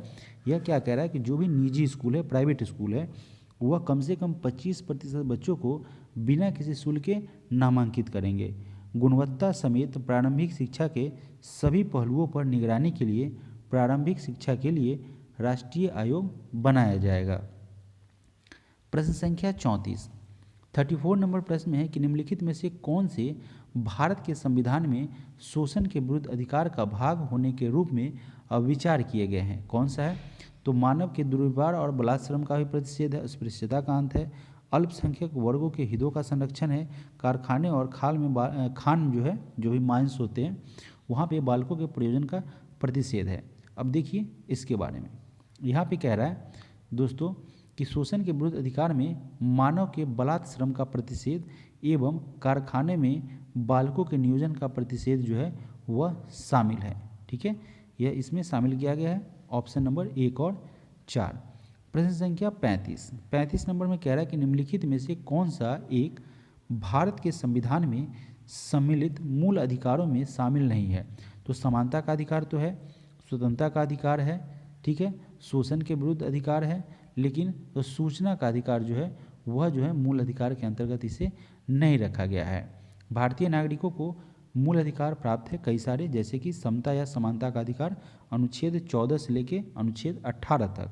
स्वतंत्रता का अधिकार जो है अनुच्छेद 19 से लेके 1922 के तहत प्रदान किया गया है। शोषण के विरुद्ध अधिकार है वह अनुच्छेद 23 से लेके 24 के तहत प्रदान किया गया है। और धार्मिक स्वतंत्रता का अधिकार है अनुच्छेद 25 से लेके 28 तक। इसके अलावा सांस्कृतिक और शिक्षा संबंधी अधिकार अनुच्छेद 29 से लेके 30 तक के माध्यम से आर्टिकल 29 से 30 के माध्यम के द्वारा प्रदान किया गया है। और संवैधानिक अधिकार जो है, संवैधानिक उपचारों का अधिकार जो है वह अनुच्छेद 32 के तहत प्रदान किया गया है। प्रश्न संख्या 36 निम्नलिखित में से कौन सी स्वतंत्रताएं भारत के संविधान में मूल अधिकार के रूप में विशेष रूप से उल्लिखित नहीं है किंतु बाद में उच्चतम न्यायालय के द्वारा उस रूप में मान्य ठहराई गई हैं? इसमें से कौन सा? प्रेस की स्वतंत्रता साथियों, यह जो है प्रेस की स्वतंत्रता कह रहा है कि कौन सी स्वतंत्रता भारत के संविधान में मूल अधिकार के रूप में विशेष रूप से उल्लिखित नहीं है। तो प्रेस की स्वतंत्रता के बारे में नहीं है। संगम और संघ बनाने की स्वतंत्रता, देश के किसी भाग में निवास करने और बस जाने की स्वतंत्रता और उपजीविका व्यापार और कारोबार की स्वतंत्रता। ठीक है, और यह जो साथियों ऑप्शन डी जो है, जो कि प्रेस की स्वतंत्रता, वह किसी भी अधिकार के रूप में विशेष रूप से इसका उल्लेख नहीं किया गया है। प्रेस की स्वतंत्रता जो है वह भारत के संविधान में मूल रूप से उल्लेखित नहीं है किंतु अनुच्छेद 19 के सेक्शन 1 के सब सेक्शन ए के तहत भाषण और अभिव्यक्ति की स्वतंत्रता के तहत सर्वोच्च न्यायालय ने मान्यता प्रदान की है। प्रेस को भी विचारों का एक माध्यम होने के कारण उक्त अनुच्छेद यानी कि यह जो अनुच्छेद है उसमें शामिल कर लिया गया। इसके हेतु 44वां संविधान संशोधन के द्वारा एक नया अनुच्छेद 361 के का सब सेक्शन 1 जो है वह जोड़ दिया गया। प्रश्न संख्या 37 भारतीय संविधान के भाग 111 में प्रतिष्ठापित मूल अधिकार अंतर्निष्ठ है और उन्हें किसी संवैधानिक और कानूनी उपबंधों से समाप्त नहीं किया जा सकता। इसे किनके बाद में स्पष्ट किया गया था? दोस्तों यह था साथियों एक फंसा था मुद्दा आईसी गोलकनाथ बनाम पंजाब राज। इसी के द्वारा जो है आईसी गोलकनाथ बनाम पंजाब राजवाद में इसमें से यह निर्णय लिया गया था। क्या निर्णय लिया गया था? कि किसी संवैधानिक और कानूनी उपबंधों से इसे समाप्त नहीं किया जाएगा। यह जो है भारतीय संविधान का भाग 111 में जो प्रतिष्ठापित है मूल अधिकार उस वह अंतर्निष्ठ है ना, और उसे जो है किसी कानूनी उपबंधों से समाप्त नहीं किया जाएगा। यह मामला जब फंसा था तो आईसी गोलकनाथ बनाम पंजाब राजवाद में इसका निर्णय लिया गया था।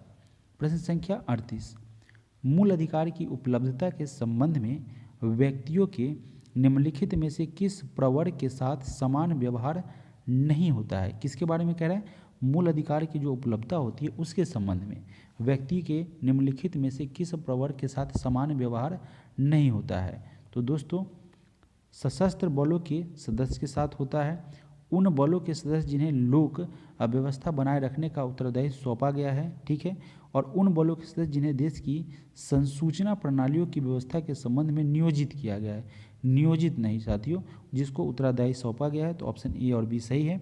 डी नंबर ऑप्शन में कह रहा है कि उन बलों के सदस्य जिन्हें लोक व्यवस्था बनाए रखने के लिए सूचना प्रणालियों की व्यवस्था के संबंध में नियोजित किया गया है। तो हमारा सी इसका जो है करेक्ट आंसर हो जाएगा। कह रहा है कि उन बलों के सदस्य जिन्हें देश की संसूचना प्रणालियों के व्यवस्था के संबंध में नियोजित किया गया है, उनके मूल अधिकारों के उपलब्धता के संबंध में समान व्यवहार नहीं होता है।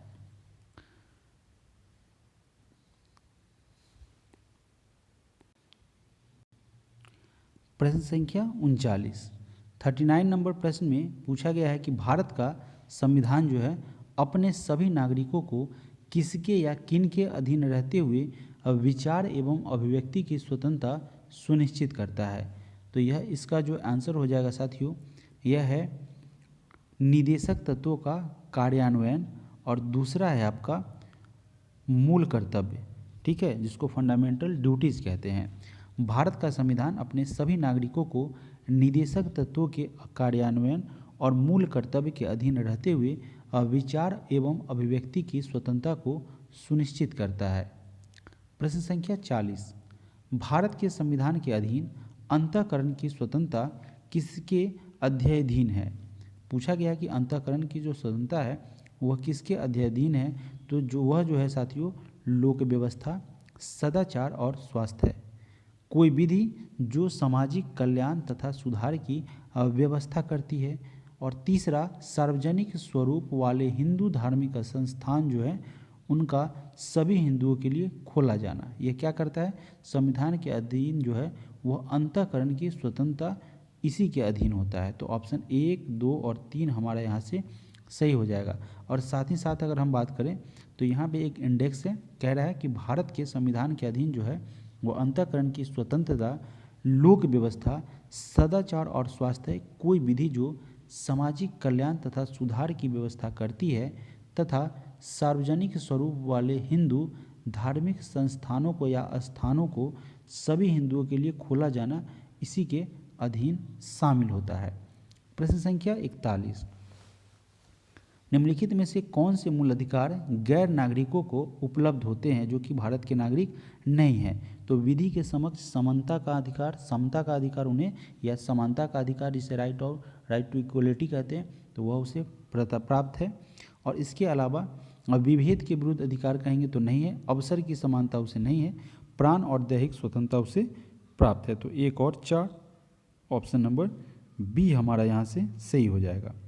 गैर नागरिक को कई सारे मूल अधिकार प्राप्त हैं, जैसे कि विधि के समक्ष जो है समता जो है यानी कि समानता अनुच्छेद 14 के तहत उन्हें प्रदान किया गया है। अपराधों के लिए दोष सिद्धि के बारे में संरक्षण अनुच्छेद 20 के तहत प्रदान किया गया है। प्राण एवं दैहिक स्वतंत्रता अनुच्छेद 21 के तहत उन्हें प्रदान है। साथ ही साथ मानव व्यापार या बलपूर्वक श्रम का प्रतिषेध अनुच्छेद 23 के तहत किया गया है। और 14 वर्ष से कम आयु वाले किसी बच्चे को कारखानों या अन्य किसी जोखिम भरे काम पर नियोजित करने का प्रतिबंध किया गया है, वो अनुच्छेद 24 के माध्यम से किया गया है। धर्म के निर्वाण, आचरण, प्रचार तथा अंतःकरण की स्वतंत्रता उन्हें अनुच्छेद 25 के माध्यम से प्राप्त है। और धार्मिक मामलों का प्रबंध करने की जो स्वतंत्रता है वह अनुच्छेद 26 के द्वारा प्रदान किया गया है। धर्म विशेष की अभिवृद्धि के लिए कर न देने की स्वतंत्रता अनुच्छेद 27 के तहत प्रदान किया गया है। कुछ शिक्षण संस्थानों में धार्मिक शिक्षा या उपासना के लिए उपस्थित होने की स्वतंत्रता अनुच्छेद 28 के तहत प्रदान किया गया है। अगला प्रश्न है प्रश्न संख्या 42 कह रहा है कि प्रतिषेध और उत्प्रेषण रीट में अंतर से संबंधित कथनों पर विचार कीजिए। किसके बारे में, प्रतिषेध और उत्प्रेषण रीट जो है उसमें अंतर से संबंधित कथनों पर विचार कर दिए और उसी कूट की सहायता से इस प्रश्न का हमें सही उत्तर पता करना है। अब देखिए यहाँ पे 3 स्टेटमेंट दे रखा है, 3 है ना।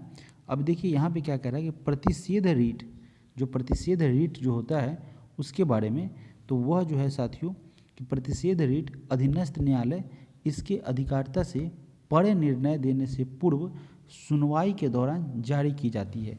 कह क्या रहा है, इस मुद्दे को नहीं समझेंगे तो थोड़ा अधूरा रह जाएगा। कह ये रहा है कि जो प्रतिषेध रीट होता है वह अधीनस्थ न्यायालय, मेन न्यायालय नहीं, उसके द्वारा जो जुड़ा हुआ है है ना, सब डिस्ट्रिक्ट कोर्ट कहिए या जो भी, उसके अधिकारिता से परे निर्णय देने से पूर्व जारी की जाती है सुनवाई के दौरान।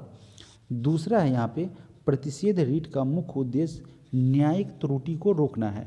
अगर मान लीजिए कि जस्टिस देने में कोई कहीं मिस्टेक हो गया है ना, उसको रोकने के लिए, जबकि उत्प्रेषण रीट का उद्देश्य न्यायिक त्रुटियों में सुधार करना है। ठीक है, तो यहाँ हमारा दोनों यहाँ से सही हो जाएगा। तीसरा कह रहा है कि प्रतिषेध रीट को वैकल्पिक उपचार उपलब्ध होने पर जारी नहीं किया जा सकता है, तो किया जा सकता है, इसे आप कैंसिल करें। एक और दोनों हमारा सही हो जाएगा। कह रहा है कि प्रतिषेध रीट को वैकल्पिक उपचार होते हुए भी जारी किया जा सकता है। वहाँ ऑप्शन में क्या था, नहीं किया जा सकता, नहीं, जारी किया जा सकता है। जबकि सामान्यतः उत्प्रेषण रीट को वैकल्पिक उपचार उपलब्ध होने की दशा में जारी नहीं किया जा सकता है। प्रश्न संख्या 43, किसी संवैधानिक उपचार के द्वारा न्यायालय निरुद्ध करने वाले व्यक्ति से निरुद्ध किए जाने का कारण पूछता है, तो यह है बंदी प्रत्यक्षीकरण। बंदी प्रत्यक्षीकरण जो है एक रीट है, ठीक है, जो सुप्रीम कोर्ट के द्वारा जारी किया जाता है मौलिक अधिकार के हनन होने के संबंध में। तो उसके द्वारा न्यायालय जो है निरुद्ध करने वाले व्यक्ति से निरुद्ध किए जाने का कारण पूछता है, निरुद्ध व्यक्ति को न्यायालय के समक्ष प्रस्तुत करने का आदेश देता है तथा अवैध रूप से निरुद्ध किए जाने पर उसे मुक्त अर्थात स्वतंत्र करने का आदेश प्रदान करता है। प्रश्न संख्या 44, मौलिक अधिकारों के संदर्भ में निम्नलिखित कथनों पर विचार कीजिए। इसमें से कौन सा स्टेटमेंट आपका सही है? तो यहाँ पे दिया हुआ आंसर में क्या, दोनों। अब कैसे हैं, तो थोड़ा इसके बारे में जानते हैं। मौलिक अधिकार जो है वह सभी भारतीयों के लिए नागरिक अधिकार सुनिश्चित करते हैं और सरकार को व्यक्तिगत स्वतंत्रता को अतिक्रमण करने से रोकने के साथ साथ नागरिकों के अधिकारों की समाज के द्वारा अतिक्रमण से रक्षा करने का भी दायित्व भी राज्य पर डालते हैं। कौन? मौलिक अधिकार। मौलिक अधिकार के संपूर्ण नहीं होते तथा वे सार्वजनिक हितों की रक्षा के लिए आवश्यक उचित प्रबंधों के अधीन होते। प्रश्न में यहाँ पॉइंट में क्या कह रहा है कि मौलिक अधिकार संपूर्ण नहीं होते तथा वे सार्वजनिक हितों की रक्षा के लिए आवश्यक उचित प्रबंधों के अधीन होते हैं। देखिए यहाँ पे अलग बात कह रहा है। तीसरा नंबर ऑप्शन की अगर देखें तो यहाँ पे क्या कह रहा है, 1976 में संविधान में व्यापक संशोधन करते समय यह अनुभव किया गया कि संविधान में नागरिकों के मौलिक अधिकार का भी उल्लेख किया जाना चाहिए। अब चलिए इसके बारे में हम पढ़ते हैं। कह रहा है कि 1950 में लागू किए गए भारतीय संविधान में नागरिकों को केवल मौलिक अधिकारों का उल्लेख किया गया था। भारतीय संविधान में 1976 में व्यापक संशोधन करते समय मूल कर्तव्य यानी कि फंडामेंटल ड्यूटीज है उसका इसमें समावेशन किया गया, उसको जोड़ा गया। उसके द्वारा मौलिक अधिकारों का स्वर्ण सी समिति की अनुशंसा के आधार पर 42वां संविधान संशोधन जब हुआ था 1976 में, इसके द्वारा अनुच्छेद 51 के सबसेक्शन क उसे संविधान में जोड़ा गया तथा संविधान में 10 मौलिक कर्तव्य शामिल हो गए। अब उसके बाद वह 10 मौलिक कर्तव्य बन गया। प्रश्न संख्या 45, भारत में मौलिक कर्तव्यों के संबंध में निम्नलिखित कथनों पर विचार करें। यहाँ पे 3 स्टेटमेंट है। अब देखिए इसमें से कौन सा सही है, बिना आंसर देखे देखते हैं। मौलिक अधिकार सामाजिक, आर्थिक एवं राजनीतिक न्याय सुनिश्चित करते हैं। दूसरा है कि ये संयुक्त राज्य अमेरिका में अधिकारों के बिल की तरह नहीं है। क्या है, नहीं है, संयुक्त राज्य अमेरिका के संविधान से लिया गया है। ये 2 बात तो सही है। तीसरा है कि मौलिक अधिकार राज्य के कृत्य के विरुद्ध एक गारंटी प्रदान करता है। और चौथा है कि यह संविधान के भाग 3 से में सूचीबद्ध है। तो पहला बात 3 में तो सूचीबद्ध है, भाग 3 से जुड़ा हुआ है और अनुच्छेद 12 से 35 तक है। तो 3 वाला है तो 3 तो सही होगा, तो ए को काट दीजिए और यहाँ पे 3 और 4 दोनों हो जाएगा। ठीक है, अब यहाँ पे दोस्तों अगर हम देखेंगे आंसर को ऑप्शन के हिसाब से अगर आप कट करेंगे तो देखिए यहाँ पे कौन सा होगा, ऑप्शन नंबर बी होगा। अब ऑप्शन नंबर बी में देखिए क्या है, 3 और 4 जाहिर सी बात है। तो यहाँ पे क्या था, 4 नंबर तो ऐसे ही सही था। 3 को अगर देखिएगा तो मौलिक अधिकार राज्य के कृत्य के विरुद्ध एक गारंटी देता है और ये संयुक्त राज्य अमेरिका के अधिकारों के बिल की तरह नहीं है। तो साथियों उसी के संविधान से लिया गया है तो उसके तहत होगा। और मौलिक अधिकार सामाजिक, आर्थिक तथा राजनीतिक न्याय सुनिश्चित करते हैं। राजनीतिक नहीं, मौलिक अधिकार जो है वह जो है जो उसका जो है मौलिक अधिकार के बारे में, राजनीतिक से उसका कोई लेना देना नहीं, आर्थिक से उसका कोई जिक्र नहीं है। तो हमारा 1 और 2 दोनों गलत हो जाएगा और 3, 4 सही हो जाएगा। चलिए बढ़ते हैं अगले प्रश्न की तरफ। प्रश्न संख्या 46। उससे पहले इसके बारे में कुछ अन्य जानकारियाँ। भारत में मौलिक अधिकार राज्य के कृत के विरुद्ध एक गारंटी होता है और इन्हें संविधान के भाग 3 में, जो कि 12 से लेकर 35 तक है अनुच्छेद, उसमें इसका उल्लेख किया गया है। यह अमेरिका में अधिकार के बिल की ही भांति है, चूँकि अमेरिकी संविधान से लिया गया है।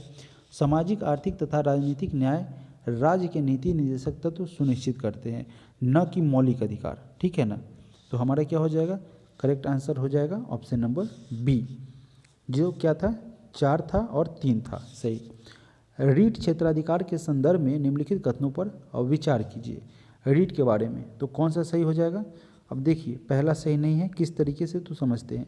बंदी प्रत्यक्षीकरण जो है वह रीट निजी व्यक्तियों के विरुद्ध जारी नहीं की जा सकती है। दोस्तों जारी की जा सकती है। ठीक है, तो यहाँ पे ये क्या हो जाएगा, हमारा गलत हो जाएगा। दूसरा है अधिकार परीक्षा रीट की मांग गैर पीड़ित व्यक्ति के द्वारा की जा सकती है, तो ऑप्शन नंबर 2 हमारा यहाँ से सही हो जाएगा। अब इसके बारे में कुछ महत्वपूर्ण बिंदु कह रहा है कि बंदी प्रत्यक्षीकरण रीट सरकारी अधिकारों के साथ साथ निजी व्यक्तियों के विरुद्ध भी जारी की जा सकती है। हालांकि यह रीट उन स्थिति में जारी नहीं की जाती है कब, जब विरोध न्यायोचित हो। ठीक है ना, विरोध जो है वह न्यायोचित हो तो नहीं कर सकते हैं। विरोध किसी सक्षम न्यायपालिका के द्वारा किया गया हो। तीसरा, विरोध न्यायालय के अधिकार क्षेत्र से बाहर हो, तब आप इसको जारी नहीं कर सकते हैं। न्यायालय विधायिका की अवमानना के लिए विरोध किया गया हो। ठीक है, तो अतः जो है कथन 1 क्या है आपका, गलत है। अधिकार परीक्षा जो है वह रीट की मांग किसी भी इच्छुक व्यक्ति के द्वारा की जा सकती है अगर उसका मौलिक हनन होता है, मौलिक अधिकार का हनन होता है। अतः यह आवश्यक नहीं कि इसकी मांग पीड़ित व्यक्ति के द्वारा ही की जाए।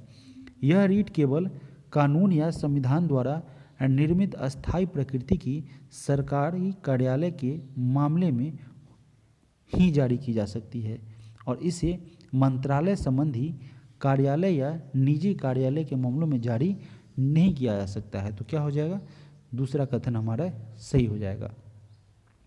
अगला प्रश्न है प्रश्न संख्या 47। भारत में शिक्षा के अधिकार के बारे में निम्नलिखित में से कौन सा कथन इसमें से सही है। तो 6 से 14 वर्ष की आयु के सभी बच्चों के लिए मुफ्त और अनिवार्य शिक्षा का प्रावधान होना चाहिए, तो ये तो सही है।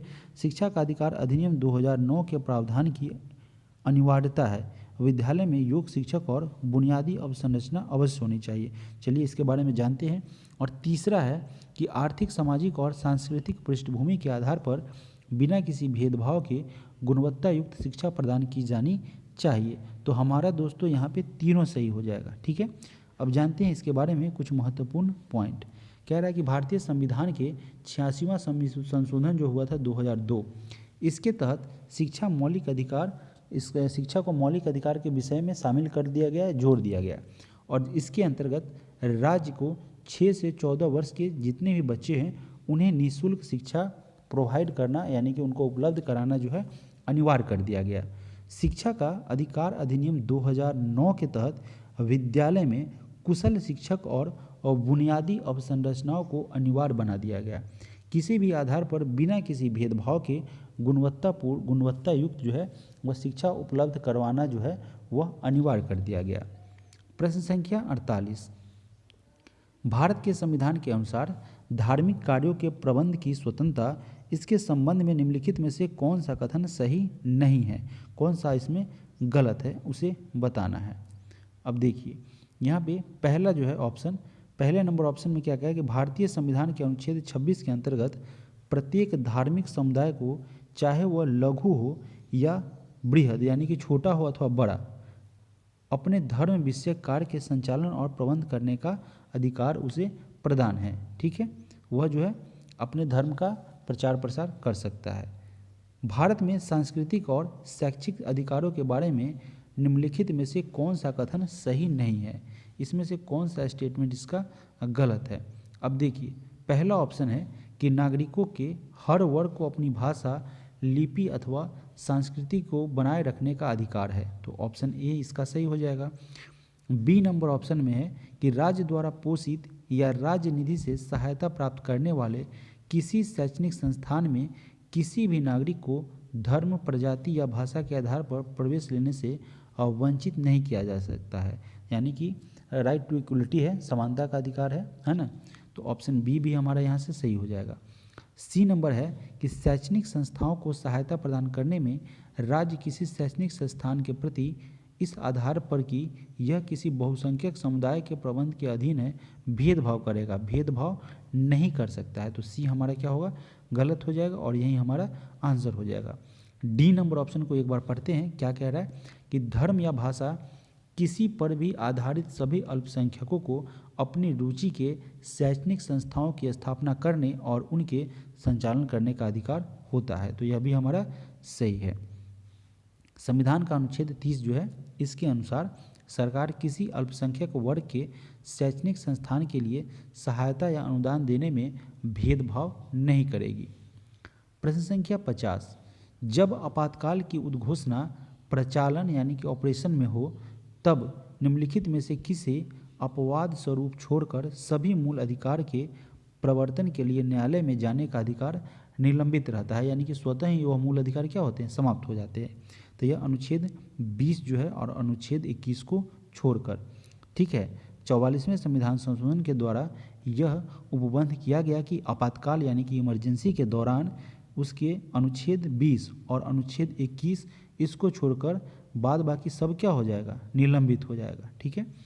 अगला प्रश्न है प्रश्न संख्या 51, भारत के संविधान का निम्नलिखित में से कौन सा अनुच्छेद यह निर्धारित करता है कि राज्य कोष से संपोषित कुओं, तालाबों एवं स्नान घाटों का प्रयोग करने से किसी भी नागरिक को वंचित नहीं किया जा सकता। यानी कि वैसा कुआं, वैसा नलकूप जल जहां से आप कोई भी व्यक्ति अगर पानी ले रहा है जो कि सरकार के द्वारा, सरकारी योजनाओं के द्वारा उसे बनाया गया है, उसका निर्माण किया गया है, तो आप किसी नागरिक को वहां से वह सुविधा लेने से आप रोक नहीं सकते, वंचित नहीं कर सकते। यह साथियों इसका जिक्र अनुच्छेद 15 में किया गया है। भारतीय संविधान का अनुच्छेद 2 राज्य तथा व्यक्ति दोनों को भेदभाव करने से निवारित करता है।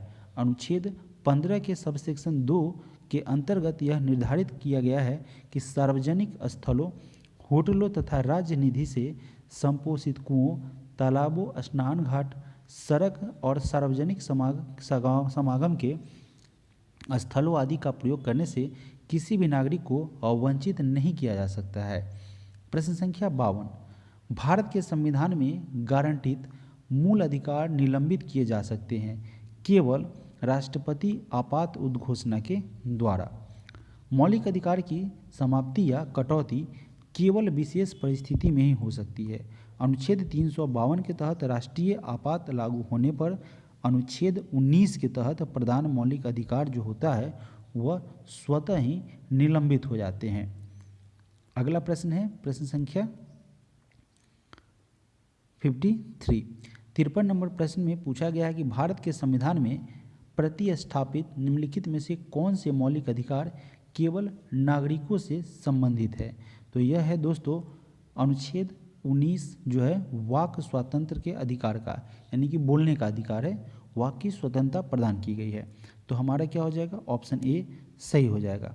दूसरा है अनुच्छेद 21 जो है जीवन और दैहिक स्वतंत्रता का संरक्षण जो है, तो यह आपका गलत हो जाएगा। अनुच्छेद 15 जो है विभेद का प्रतिषेध करता है, तो यह जो है यह आपका सही है। अनुच्छेद 16 अवसर की समानता, ठीक है। तो यहाँ पे 1, 3 और 4 सही हो जाएगा। अब देखिए क्या कह रहा है कि अनुच्छेद 21 जो है वह जीवन और दैहिक स्वतंत्रता का संरक्षण का मौलिक अधिकार न केवल नागरिकों से संबंधित है अपितु क्या है, यह गैर नागरिकों को भी प्रदान किया गया है। प्रश्न संख्या 54, निम्नलिखित कथनों में से कौन सा एक भारत के संविधान के अनुच्छेद 32 के संबंध में सही नहीं है, कौन सा इसमें गलत है।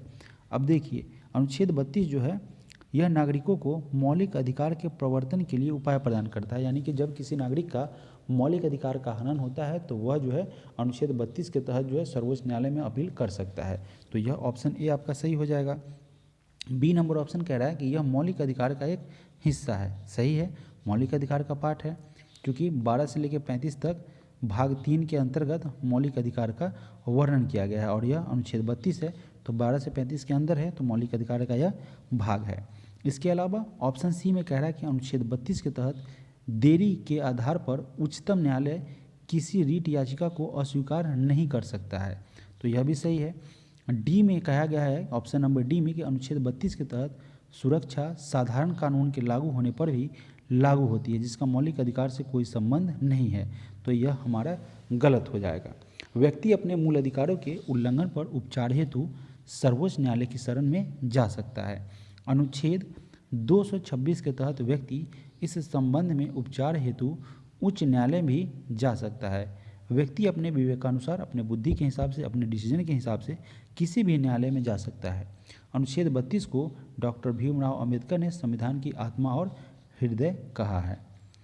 प्रश्न संख्या 55, निम्नलिखित में से कौन सा एक आदेश किसी व्यक्ति को गैर कानूनी रूप से बंदी बनाए जाने पर उसकी स्वतंत्रता सुनिश्चित करने के लिए उच्चतम न्यायालय के द्वारा जारी किया गया है? तो यह है दोस्तों बंदी प्रत्यक्षीकरण, जिसे हैबियस कॉर्पस कहा जाता है।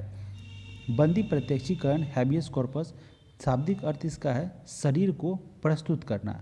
व्यक्ति या अधिकारी के खिलाफ जिसने किसी व्यक्ति को अवैध रूप से बंदी बना रखा हो, रीट पर विचार के समय बंदी हुए व्यक्ति का न्यायालय के समक्ष उपस्थित होना अनिवार्य नहीं है। ठीक है। अगला प्रश्न है प्रश्न संख्या 56, संस्थाएं और संघ बनाने का अधिकार किस प्रकार का अधिकार है? तो यह दोस्तों केवल नागरिकों के लिए गारंटित स्वतंत्रता का अधिकार है। अनुच्छेद 19 के सब सेक्शन बी के तहत संस्थाएं और संघ बनाने का अधिकार केवल नागरिकों को प्राप्त एवं गारंटित स्वतंत्रता का अधिकार है। अगला प्रश्न है प्रश्न संख्या 57, भारत के संविधान के अनुसार प्रतिषेध रीट किस आदेश से संबंधित होता है?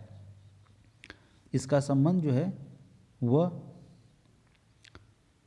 प्रतिषेध रीट की अगर बात करें तो यह प्रतिषेध रीट जो है, जिसे प्रोहिबिशन कहते हैं, प्रोहिबिशन जो है किसी उच्चतर न्यायालय उसके द्वारा अधीनस्थ न्यायालयों के विरुद्ध जारी की जाती है।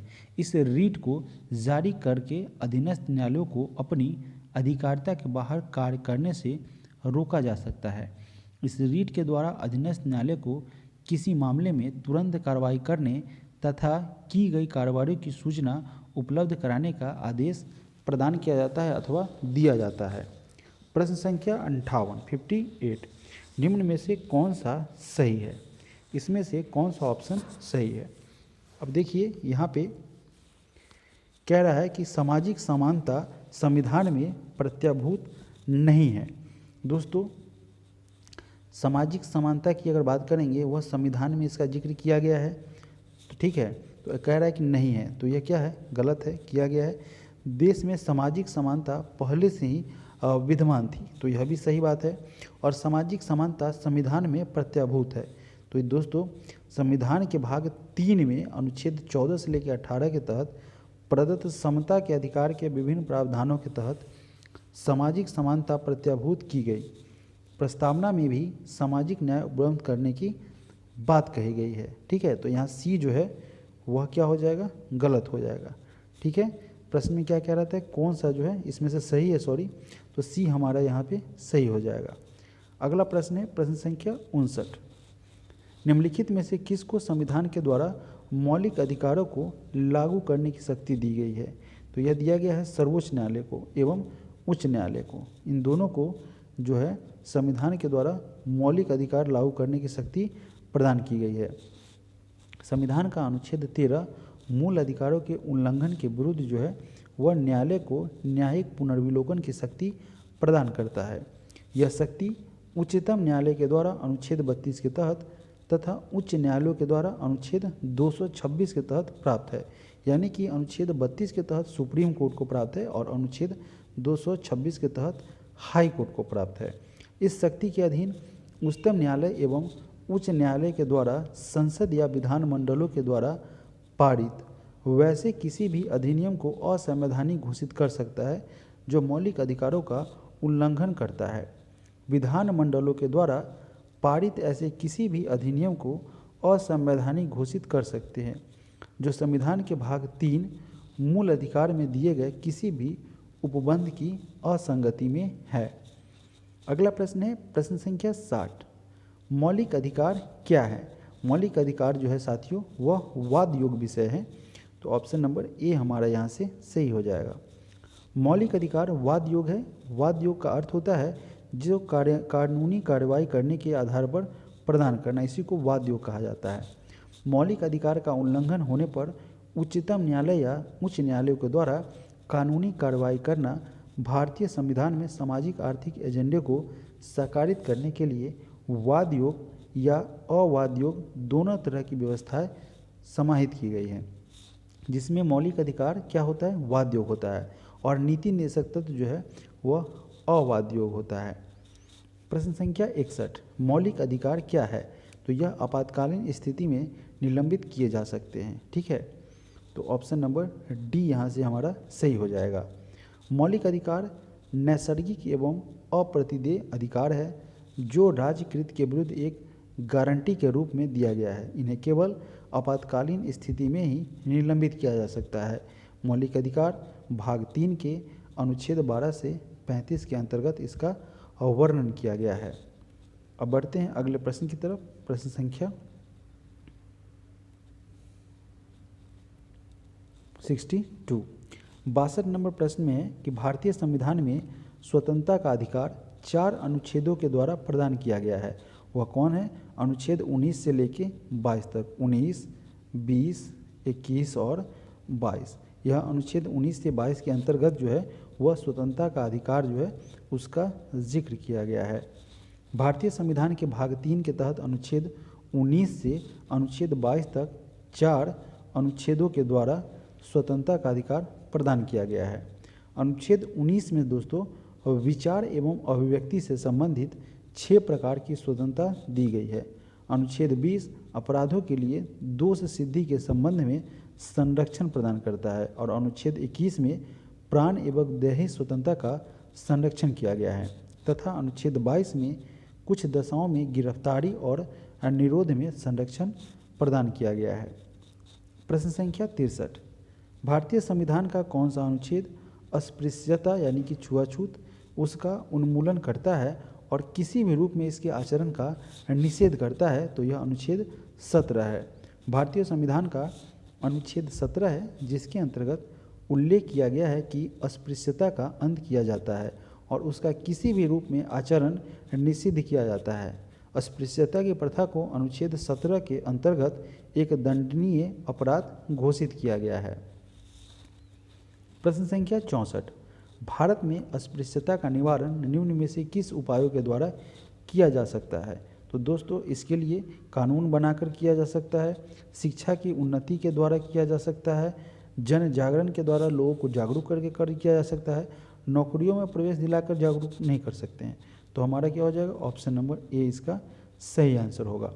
प्रश्न संख्या इसका 64 का जो एनालिसिस दे रखा है, जिसमें आपने पूछा था अस्पृश्यता के बारे में, इसमें जिक्र किया गया था।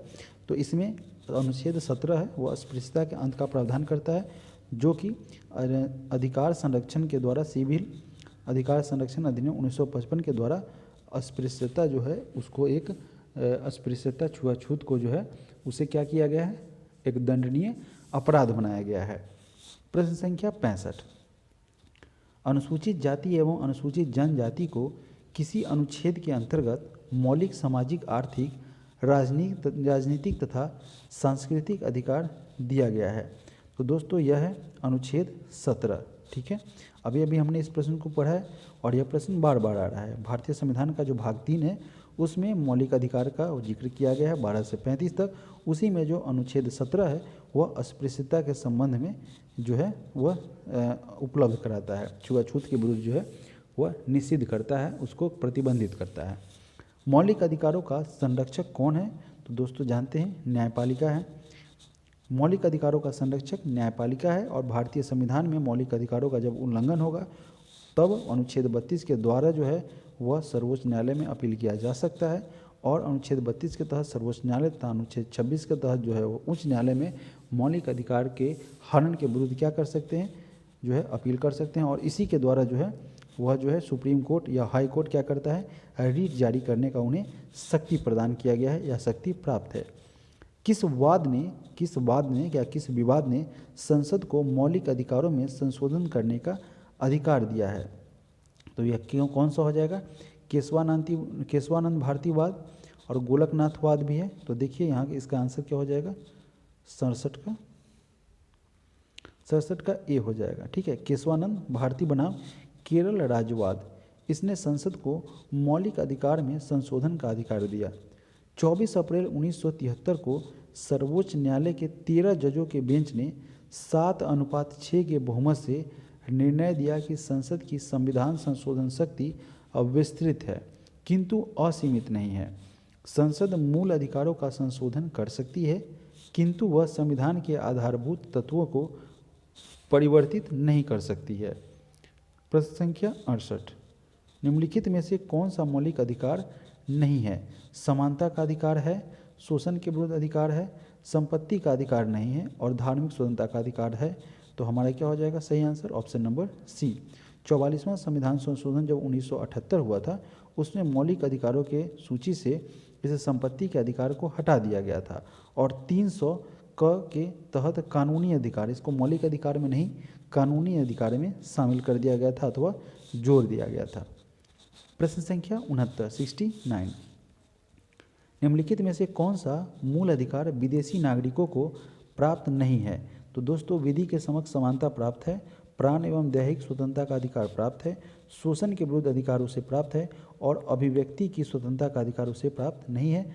तो हमारा ऑप्शन नंबर 20 सही हो जाएगा। भारत में कुल मूलाधिकार है ना, कुछ मूलाधिकार जो है वह नागरिकों और विदेशी दोनों को ही दिया गया है, जैसे कि विधि के समक्ष समता चाहिए यानी कि राइट टू इक्वलिटी चाहिए, तो अनुच्छेद 14 के तहत नागरिक और गैर नागरिक को भी प्रदान है। अपराधों के दोष सिद्धि के संबंध में संरक्षण अनुच्छेद 20 के तहत दोनों को प्राप्त है। प्राण और दैहिक स्वतंत्रता का संरक्षण अनुच्छेद 21 के तहत नागरिक और गैर नागरिक दोनों को प्राप्त है और शिक्षा का अधिकार अनुच्छेद 21 के क के तहत उसे प्रदान किया गया है। शोषण के विरुद्ध अधिकार अनुच्छेद 23 और 24 के तहत प्रदान किया गया है। साथ ही साथ धर्म की स्वतंत्रता का अधिकार अनुच्छेद 25, 26 और 27 तथा साथ ही साथ 28 के तहत उसे प्रदान किया गया है। अनुच्छेद 19 के सब सेक्शन 1 में अभिव्यक्ति की स्वतंत्रता का वर्णन है, यह केवल भारतीय नागरिकों को प्राप्त है। प्रश्न संख्या 70, निम्नलिखित अधिकारों में से कौन से अधिकार भारत में सभी व्यक्तियों को उपलब्ध नहीं है? तो दोस्तों सभी व्यक्तियों को कौन सा उपलब्ध नहीं है? तो पहला है विधि के समक्ष समानता, तो यह सबको उपलब्ध है। सबको क्या है उपलब्ध है विधि के समक्ष। भेदभाव के विरुद्ध अधिकार, तो यह हमारा क्या हो जाएगा ऑप्शन नंबर डी। यहाँ से क्या हो जाएगा यह उपलब्ध पूछ जाए कौन नहीं है, तो विधि के समक्ष समता है। भेदभाव के विरुद्ध अधिकार जो है तो यह नहीं है, तो डी में हमारा ऑप्शन नंबर इसका क्या हो जाएगा 2 सही हो जाएगा, है ना, यानी कि गलत है नहीं है, तो यही हमारा आंसर सही होगा। देश भर में स्वतंत्रता भ्रमण करने की स्वतंत्रता, तो यह भी क्या है नहीं है, तो यहाँ पे क्या हो जाएगा 3 भी गलत हो जाएगा। चुनाव लड़ने का अधिकार, तो यह भी जो है प्रदान नहीं है, तो 2, 3, 4 जो कि आपका ऑप्शन नंबर डी में दिया गया है। ठीक है, अगला प्रश्न है प्रश्न संख्या 71। उससे पहले इसके बारे में थोड़ा सा पढ़ते हैं। कह रहा है संविधान का अनुच्छेद 14 है, उसमें उल्लिखित विधि के समक्ष समानता का मौलिक अधिकार भारत में नागरिकों सहित सभी व्यक्तियों को उपलब्ध है, जबकि भेदभाव के विरुद्ध अधिकार देश भर में स्वतंत्र भ्रमण की स्वतंत्रता तथा चुनाव लड़ने का अधिकार केवल नागरिकों को है। यह अधिकार व्यक्तियों को नहीं है। प्रश्नगत यह अधिकार जो है व्यक्तियों को नहीं है। ठीक है, अगला प्रश्न है प्रश्न संख्या 71 नंबर प्रश्न में है कि भारतीय संविधान के द्वारा प्रदत्त निम्न में से कौन सा अधिकार गैर नागरिकों को भी उपलब्ध है? तो अभिव्यक्ति की स्वतंत्रता इसे उपलब्ध नहीं है। देश के किसी भाग में घूमने बसने का अधिकार नहीं है। संपत्ति अर्जित करने का अधिकार, संवैधानिक निराकरण का अधिकार जो है साथियों कह रहा है गैर नागरिकों भी है, तो संवैधानिक निराकरण का अधिकार और संपत्ति अर्जित करने का अधिकार प्राप्त नहीं है। तो ऑप्शन नंबर डी हमारा यहाँ से आंसर हो जाएगा। ठीक है, ऑप्शन नंबर डी हमारा यहाँ से सही आंसर होगा।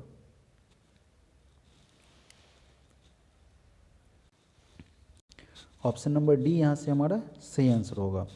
अब कह रहा है कि जोखिम भरे उद्योगों में बाल श्रम का उपयोग निषिद्ध किया गया है। ठीक है, तो यह क्या है, भारत के संविधान के द्वारा किया गया है। 10 दिसंबर 1996 के सर्वोच्च न्यायालय के निर्णय के द्वारा उसे प्रतिबंधित किया गया है। संयुक्त राष्ट्र के चार्टर के द्वारा किया गया है। उपरोक्त में से सभी के द्वारा किया गया है। जोखिम भरे उद्योग में बाल श्रम का उपयोग सर्वत्र जो है वह निषिद्ध है। भारतीय संविधान के अनुच्छेद 24 के द्वारा निषिद्ध किया गया है। MC मेहता बनाम तमिलनाडु राज्य के मामले में उच्चतम न्यायालय ने ऑल इंडिया AIR 1997 के द्वारा 14 वर्ष से कम आयु के बालकों को जोखिमपूर्ण बाल श्रम में है बाल श्रम जो है करने से प्रतिबंधित किया है, निषिद्ध किया गया है। उस पर क्या किया गया है, बैन लगाया गया है। संयुक्त राष्ट्र संघ के अनुच्छेद 3 व 6 में बच्चों के कल्याण की बात का जिक्र किया गया है। प्रश्न संख्या 73, संविधान के किसी अनुच्छेद के द्वारा उद्योग के प्रबंधन में कर्मकारों की भागीदारी का प्रावधान दिया गया है? तो यह है साथियों अनुच्छेद 43A। प्रश्न यह कह रहा था कि संविधान का कौन सा अनुच्छेद है जिसके द्वारा उद्योग के प्रबंधन में कर्मकारों की भागीदारी का प्रावधान दिया गया है? तो यह है अनुच्छेद 43 का सबसेक्शन A। राज्य के नीति निर्देशक सिद्धांत के तहत अनुच्छेद 43A राज्य से यह अपेक्षा करता है कि राज्य उपयुक्त विधान के द्वारा उद्योग के प्रबंधन में कर्मकारों की भागीदारी का प्रावधान करेगा। प्रश्न संख्या 74, निम्नलिखित में से कौन एक राज्य का नीति निर्देशक तत्व नहीं है? कौन नहीं है दोस्तों? तो मद्य निषेध है, गौ संरक्षण है, पर्यावरण संरक्षण है। लेकिन 14 वर्ष की आयु तक के बच्चों को निःशुल्क शिक्षा जो है वह नीति निर्देशक तत्व नहीं है, मौलिक अधिकार का तत्व है। मौलिक अधिकार के अंतर्गत इसे शामिल किया गया है। कह रहा है कि 14 वर्ष की आयु तक के बच्चों के लिए निःशुल्क जो है वह शिक्षा का अनिवार्य हो, यह शिक्षा का उपबंध अनुच्छेद 45 के तहत नीति निर्देशक तत्व में था, जिसे जब 86वां संविधान संशोधन हुआ था उसके द्वारा अनुच्छेद 21 में एक नया अनुच्छेद 21 क जोड़ दिया गया और यह स्थापित किया गया और इसे मूल अधिकार में जोड़ दिया गया। अगला प्रश्न है प्रश्न संख्या, अब यहाँ से दोस्तों आपका मौलिक अधिकार फंडामेंटल राइट जो है वह चैप्टर आपका कंप्लीट हुआ। मिलते हैं आपसे अगले वीडियो में, जिसमें एक पॉलिटी का एक अन्य चैप्टर है, चौथा चैप्टर, जिसके अंतर्गत राज्य के नीति निर्देशक तत्व और मौलिक कर्तव्य जो है उसके बारे में हम लोग पढ़ेंगे।